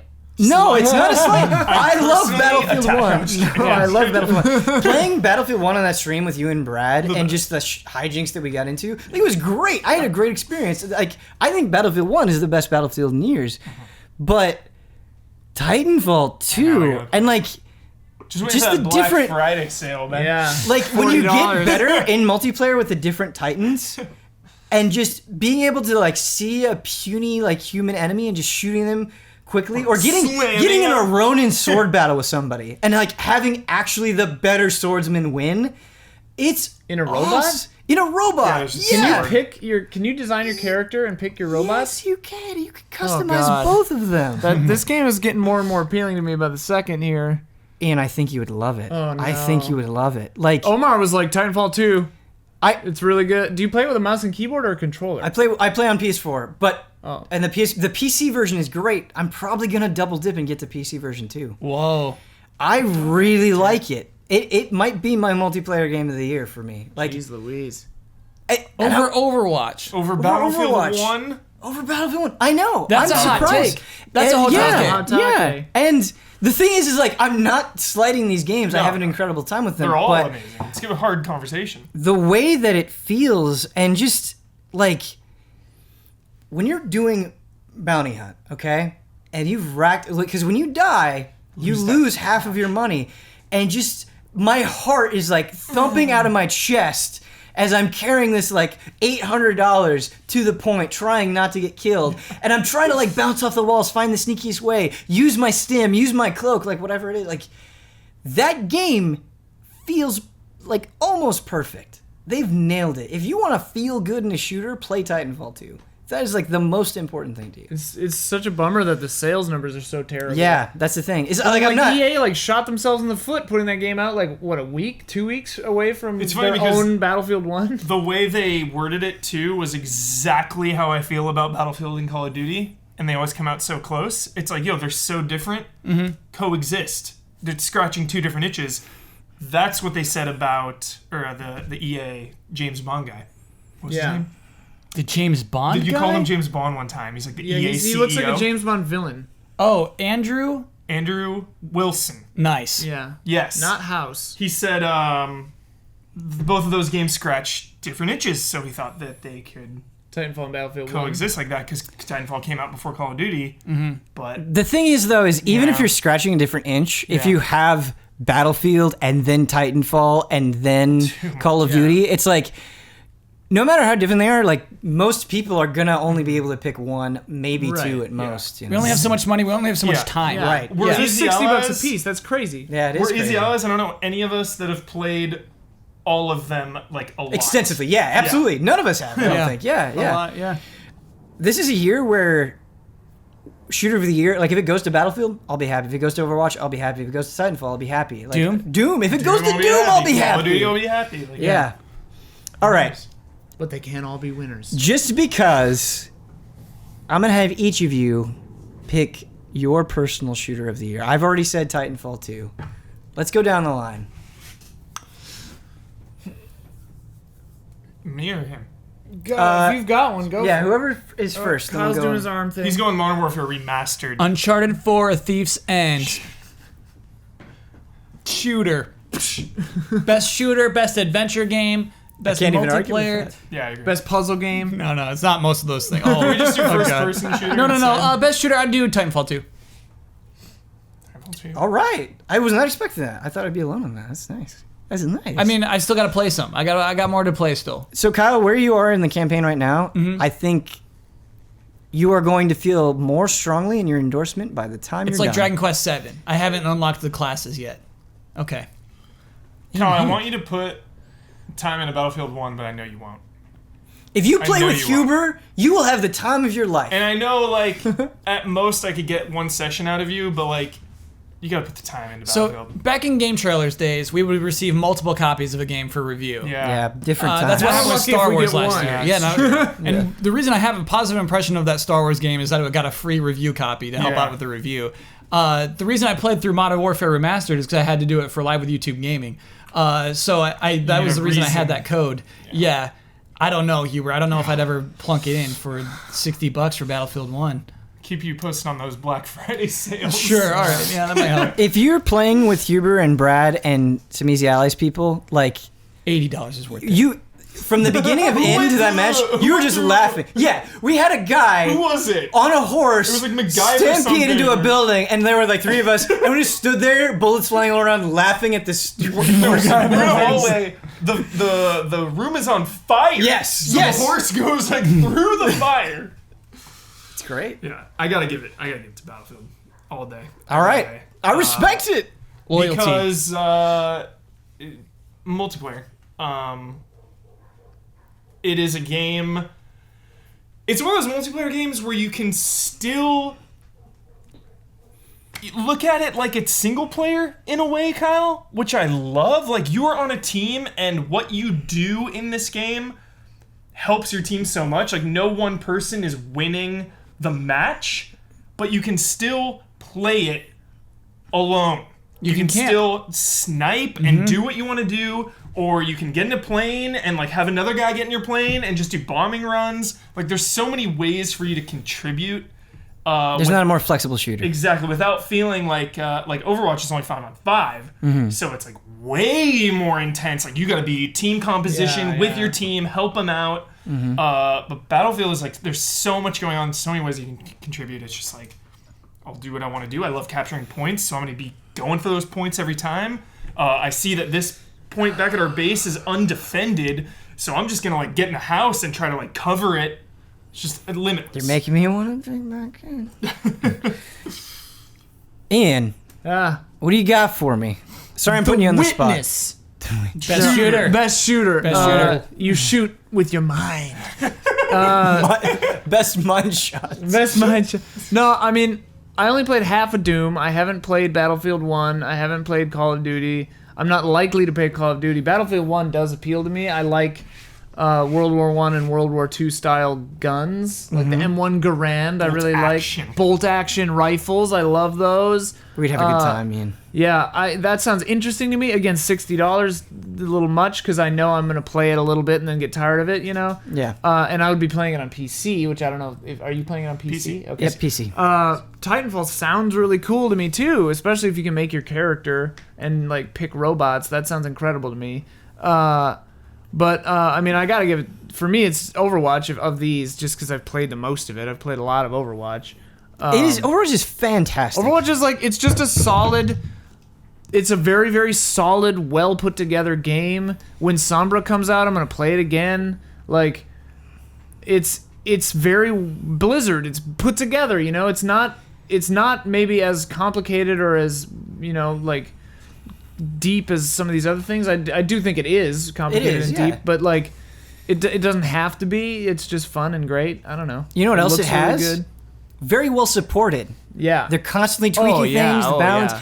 Got new maps coming, got new characters totally for free, got a Yeah. whole new arcade mode incoming. Like, The free stuff there is are, amazing. yeah. There's a new arcade mode? I don't know about this. I What's feel this? like there's always something on the horizon to be excited about. Yeah. Well, and I like that the different characters are so different that you can hop in. Like, I'm bad at shooting generally. Like, I'm not great at aiming.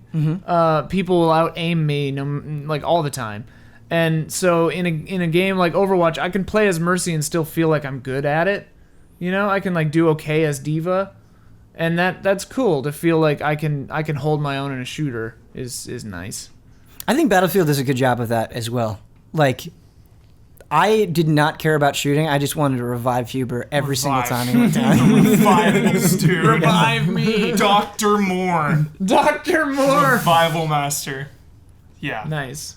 Hell of a year for shooters. Hell of a year It's for so shooters. good. It I love feels them all. good. I love them all. Is Battlefield boys only?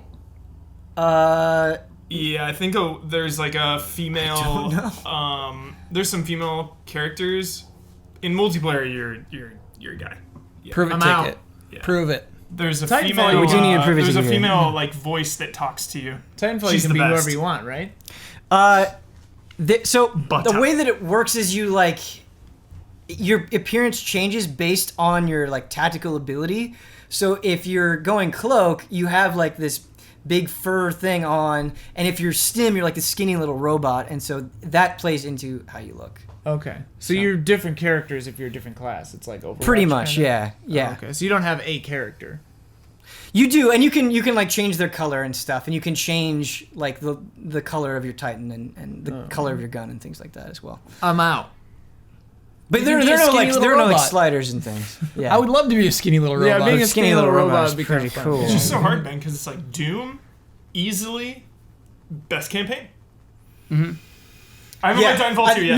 No. I think Yeah. I think Doom is best campaign. But then it's like, all right, Battlefield for me, best multiplayer. So it's like, Yeah. what do I do? I love all the secrets in Doom. Yes. Secrets. Such good secrets. Love secrets. When you find secrets. that doll and you do a little Yeah. fist bump, Yeah. 10 It's out of pretty 10 good. secrets. I love the secrets. Like finding an old pixel And it Doom plays the style- music? Yeah. Oh God.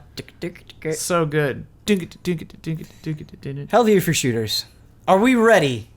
Y'all ready for some emails? I'm ready. Yeah. Okay. Y'all ready for this? If you have anything else to say for shooters, I don't want to cut you off, but that was Hell of a year. wholesome. Yeah. Covered a lot of shooters. I just got to finish the Call of Duty campaign, and then How long? it seems pretty long. I know, dude. I That's watched what scares the me about it. GameSpot review of Call of Duty Infinite Warfare. They said 5 to 7 hours. Okay. in that shit. review. Short. Oh, Baby. baby. Oh, baby. And then I Oh, gotta that's go pretty to good. Titanfall. That's pretty good. Titanfall's what, 10 hours? No, Shorter? it is within that 5 to 7 time frame. Okay. Yeah, you burn through the Titanfall campaign. Even so, like even on there's like normal and then there's hard and then there's like veteran or whatever. I don't remember exactly what it's called. But even on the hard, it's pretty easy. You'll be fine. Our first email comes from Joseph. Subject: Switch game. Dear Easy Allies, I like this. first off, I'd just like to say that I am definitely making the switch. And I'm glad y'all are too. However, I have a bit of a game to play relating to this. There's a game on the rocks, and Nintendo is willing to chip in the money to bring it afloat, a la Bayonetta 2 and Beyond Good and Evil, parentheses, possibly. However, this game would forever be a Nintendo exclusive, looking lesser quality and losing the majority of its previous fan base. On the other hand, should Nintendo decide not to fund this dying game, it, and possibly the entire franchise, are lost forever. I'd like you guys to decide which of these games should be brought back to life in this hypothetical situation that a Nintendo-mancer, and which are to remain dead forever. I'm going to say yes to all. Do we have a limited No, amount I think of we have to yeses? pick one. We have to pick one from this option, and I would Okay. argue that some of these maybe not totally dead, but these are our options that he gives us. Okay. Joseph gives us. We have to pick one and the We have rest go away. It's kill your Yes, babies. yes, In yep, reverse. yep. It's revive one of your babies. Sophie's choice. Revive me.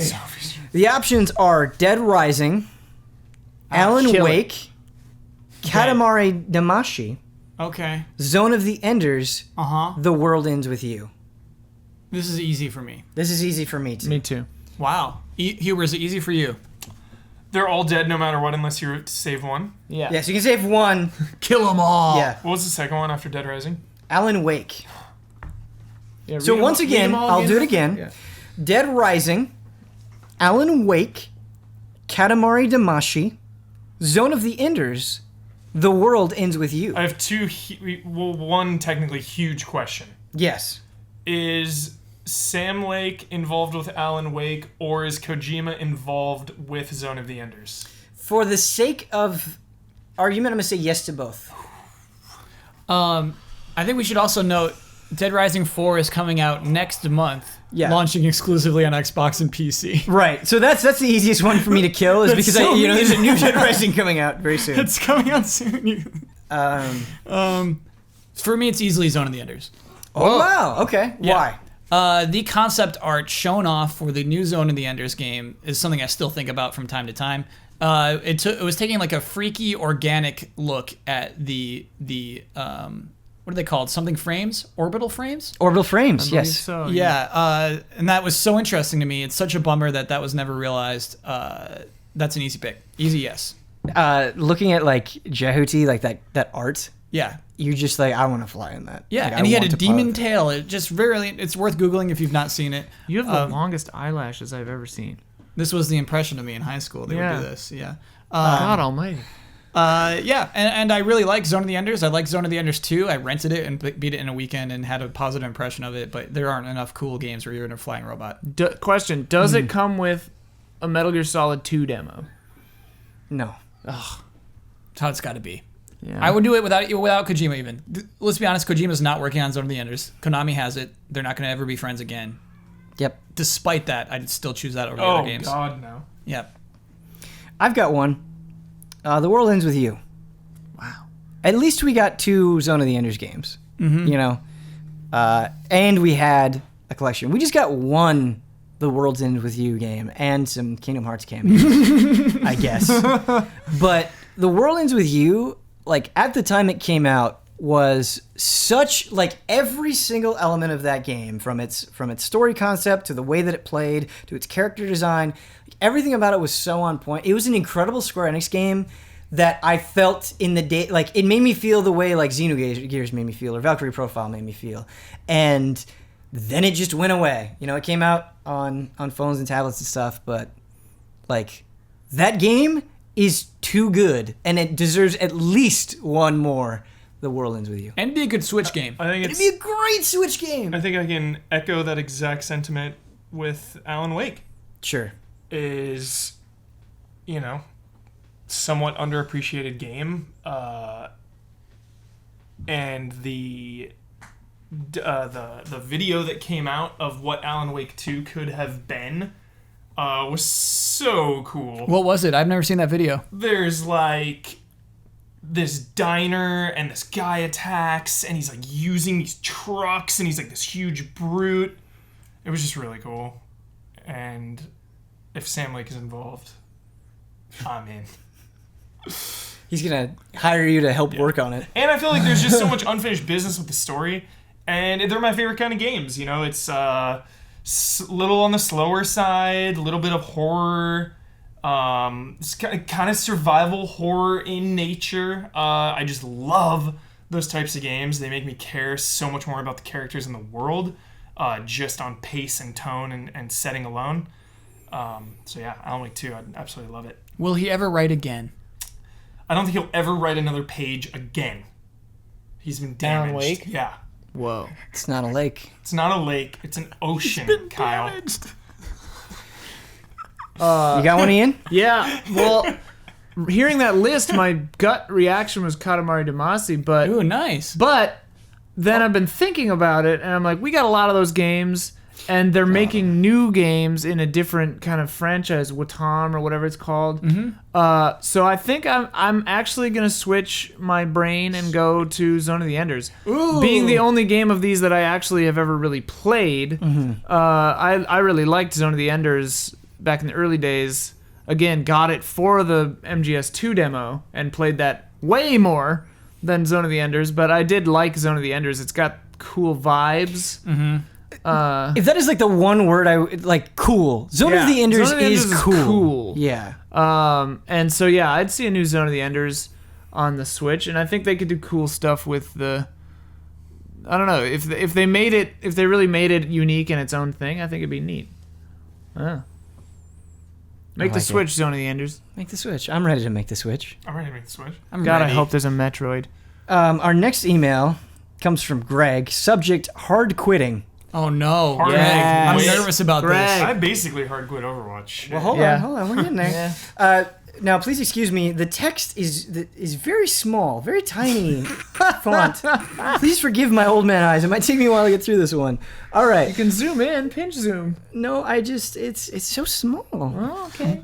Hello, Go to the allies. doctor. Greetings from the United Kingdom. I recently played the visual novel Steins Gate on my Vita and loved it, but it was an incredibly slow burn.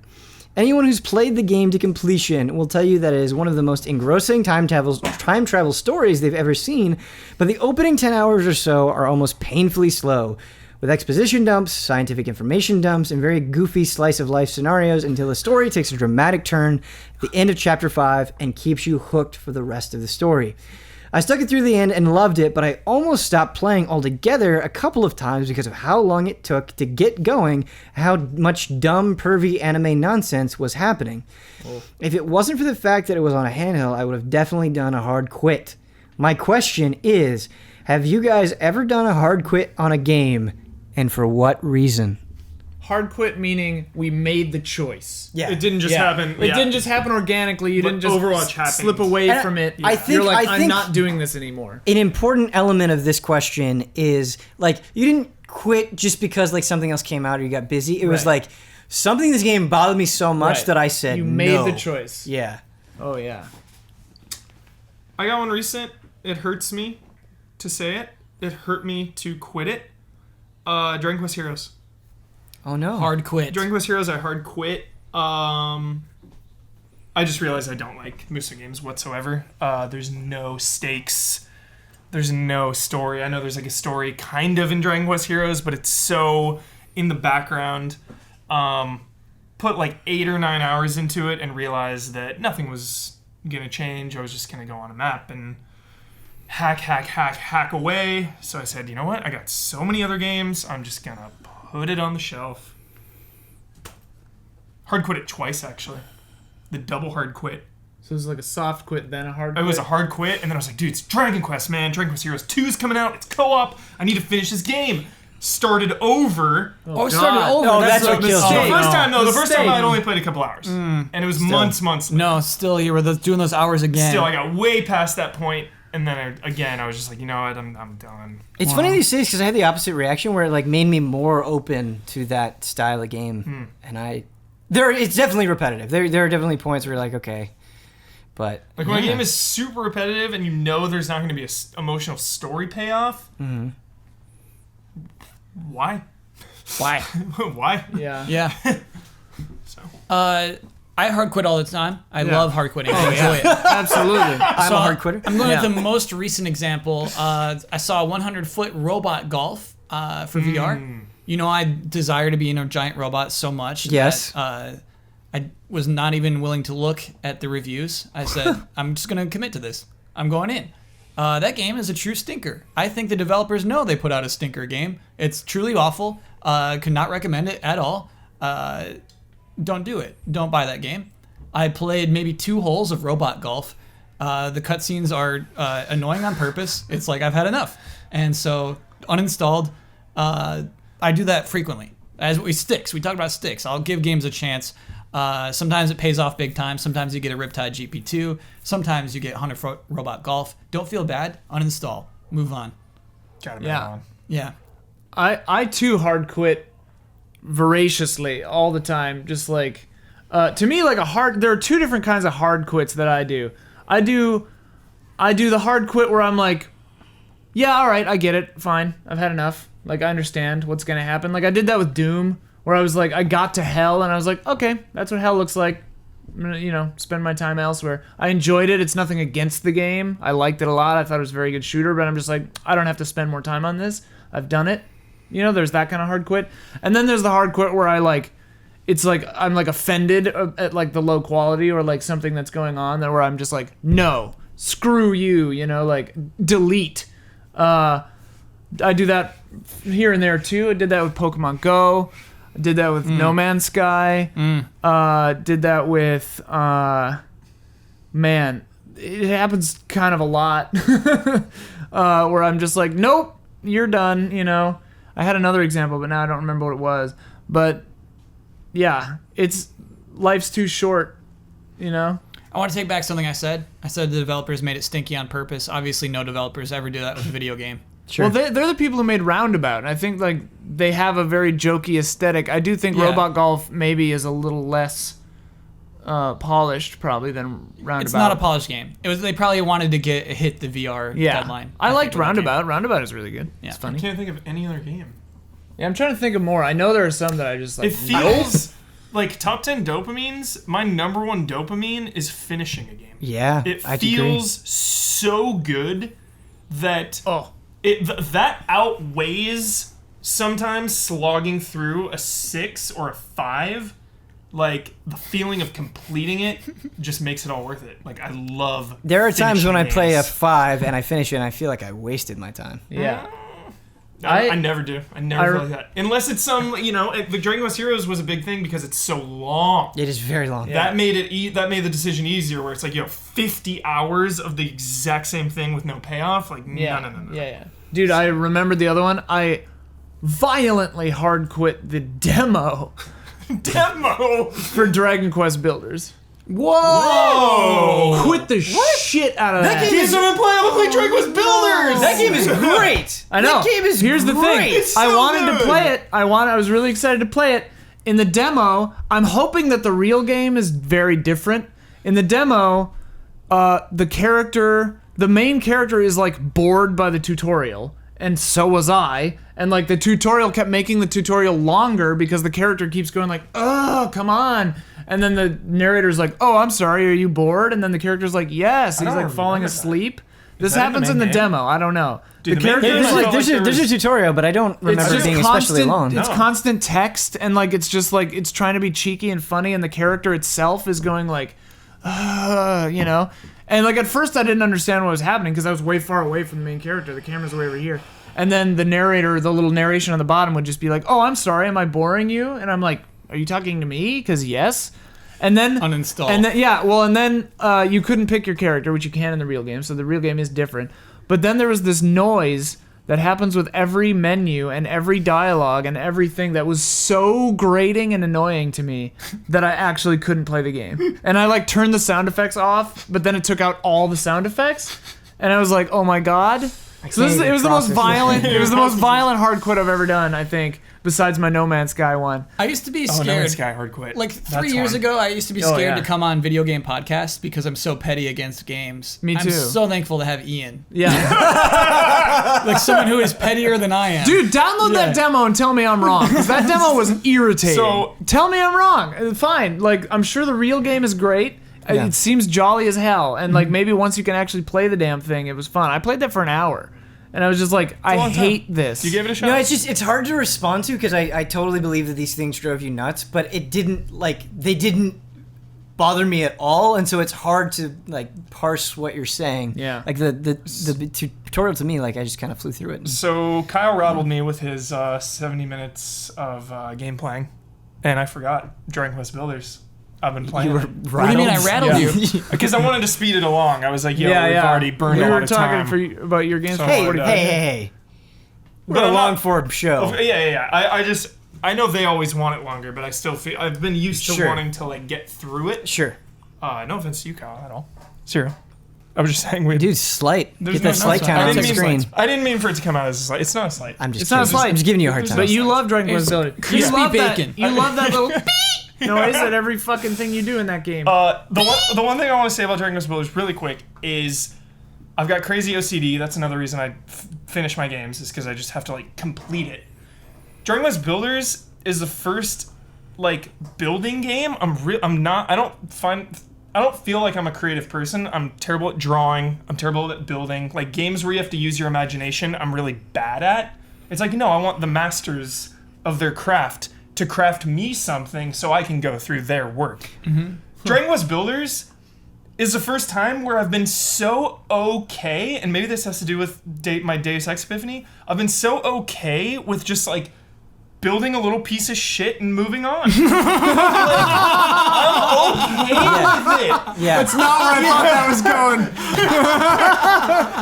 I thought it was going to be like, I'm really good at building stuff in Dragon Quest, but nope. I'm so okay with it. But I think a reason why you can feel okay about that and even good about it is because they do a great job of giving you purpose and direction. Where it's like, Yes. do this thing, Yeah. and then we're going to use that to move on to something more important. Exactly. So And it's you like, have yeah. that thing pulling you through that you Yes. don't have in other building games. So, I'm really excited to love hear it. Jones talk about this game. Yeah. Oh, he loves Well, it. because he's the exact opposite of Huber. He does not loves build it. a little piece Yeah. of shit. The stuff he builds in that, I'm like, wow, Yeah. dude. And Complete opposite. it'll be 2 a.m. You're shutting your PS4 down, and you're like, oh, Jones is playing Dragon Quest Builders right now. right. Yeah. It's crazy. One time I His review's woke up coming, at right? 5 a.m. and Jones is just like building away. It's great. I love it. Yeah. Jones never sleeps. When does that guy sleep? I don't know. I don't know if he does sleep. I don't know if he sleeps. Odd hours. That Because man. sometimes he'll just like stream at 3 in the morning, and Yeah. I'm like, what? Yeah. Are you guys ready for our last email? Yes. Yeah. Ready. Ready.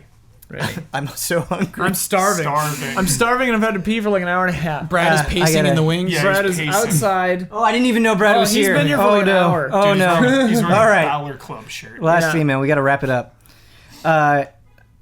Subject: Can games redeem themselves? From No. John. Good Hail question. allies. Thank you. Something I've been debating with myself a lot lately is once a game or movie, if you prefer, let's just stick. Well, we could do whatever. Series loses some of the faith from its fan base. Can it ever regain it? How far is too far to redeem itself? A personal example is Mass Effect. The biggest news that stuck from ME3 was the ending. Do you think Mass Effect Andromeda can regain the amazingness that was Mass Effect 2? 100%. Yes. Yeah, I think it There's takes always one hope. game to It redeem takes a game. new game. Yeah, Yeah. it takes a new game. Like if you can misstep, unless you misstep in like a way that's offensive, you know, like a bad ending is like that sucks. You know, that's a misstep where it's just like, okay, you made a mistake. If you make a misstep where like your game is like actually like offensive, like sexist, racist, whatever, then I don't know that I would even give it the chance. You know, just because I don't want It to. can still redeem itself. Maybe if they like go out of their way, but like I don't feel good about giving my money to that, you know, like and giving it a second try. Give it a second try. People can change. So Games the can people change. who made Hatred, you're gonna buy their next game? If it's like a cool game. I have a great example that is extremely relevant. We Give were it talking to me. about it today. Is Hitman. Yes. Redemption. Yeah. Yes. You guys hated it at first. No, No, not even that. Absolution. Hitman Absolution Oh, I see. is a terrible video game, and it not only is it terrible, it stripped away what made that franchise great in the first place. Creative kills, using your environment and all that. And now here we are with Hitman, and it's completely back to the basics and tripling down on using the environment and like surveying your surroundings. Open world in nature, like each level, open environment, whereas Absolution was super linear. So I went from, Hitman, one of my all-time favorite franchises, to, oh my god, Absolution, this franchise is dead, to now like, holy crap, that was just season 1. Hitman has a bright future. So... I love that. You love to hear that. I think Mass Effect 100% Andromeda is I'm gonna play the hell out of that. And I think it's got gonna be bored awesome. halfway through 3 and stopped. Do you know what series I want to redeem itself so bad? Just turn that ship around after years of disappointment. Some would argue that it already happened with Final certain Fantasy. games. No. Sonic the Hedgehog. Oh yeah. I'm ready for the Sonic the Hedgehog. Sonic redemption. is, Sonic is really funny because we just Sonic all, Mania could be we that. all keep giving it a try. Yeah. Over and over again. Every time we're Yeah. like, this is the one. 'Cause we're that age. This one's the one. Yeah. Nope. Okay, this one's the one. Mania's gonna be the one though, for real. Mania is the new one coming out, right? Mania's the new one Good. coming out. Yeah. Yes. Oh my Yeah. god, it Yep. looks so good. Yeah. Yeah, it does. It looks really good. Sonic, he hits us because he loves us. Nope. Yeah. Sonic. That's a perfect example. Here's a question: can No Man's Sky ever redeem itself? Yeah. Absolutely. Really? I honestly what think would that game have to do? uh, Put endings It's a good in. question. yeah. Put like actual content in cities. I don't think it will, but I think I don't it can. think. I think that they're too personally hurt to do anything on that game anymore. Oh no, they're working on the game.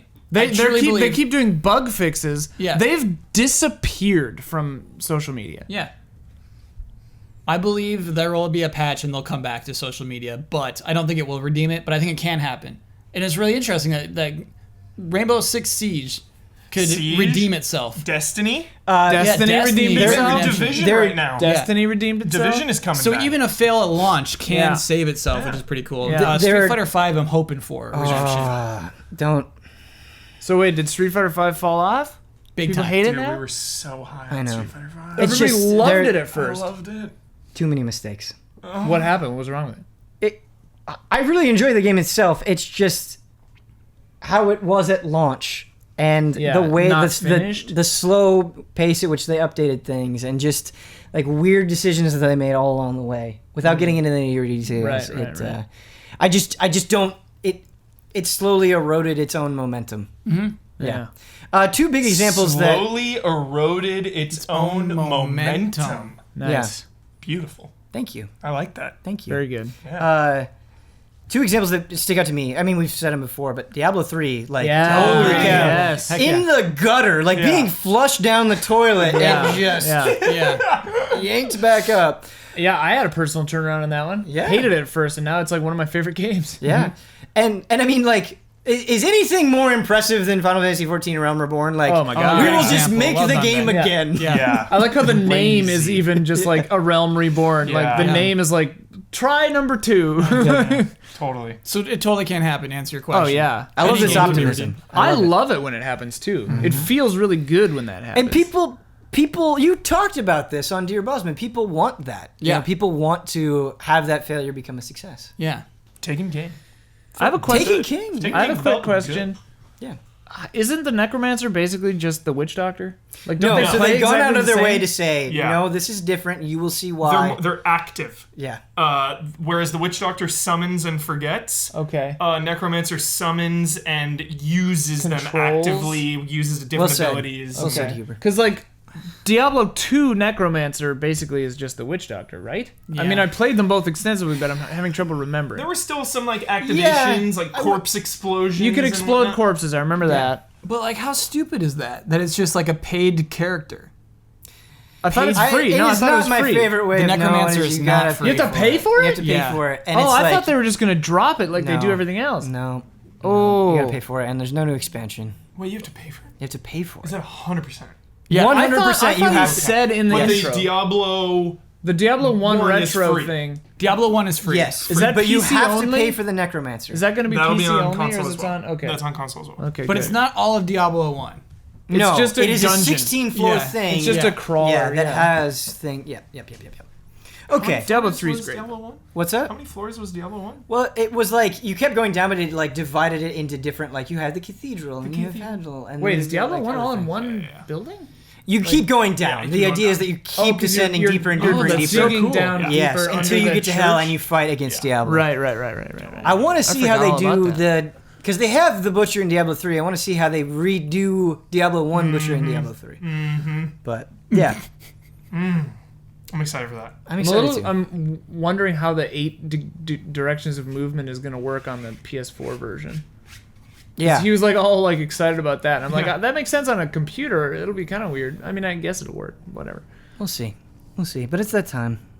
It's that time to close shop, to say our goodbyes, and to be thankful that we got to talk about so many great video games. So many great games. So many great So games. many Yeah. great video games. We did We're at 2 hours and 37 minutes. I don't even care. Ben, my only hope. Let's go on. Let's love games. My only hope is that there are people watching this right now that don't know what to play because we talked about Yes, so many great that's games. what I want. I'm there. I'm there right now. I'm like Monster Hunter Generations, Owlboy, Titanfall, maybe. I want a tweet or an email that says I had to go to the hospital because my mind erupted because I couldn't make a gaming choice. That's what I want. It's like We buried just to be in clear, yours. we don't actually want anyone to have an aneurysm. No, this is just a joke. Don't hurt yourself.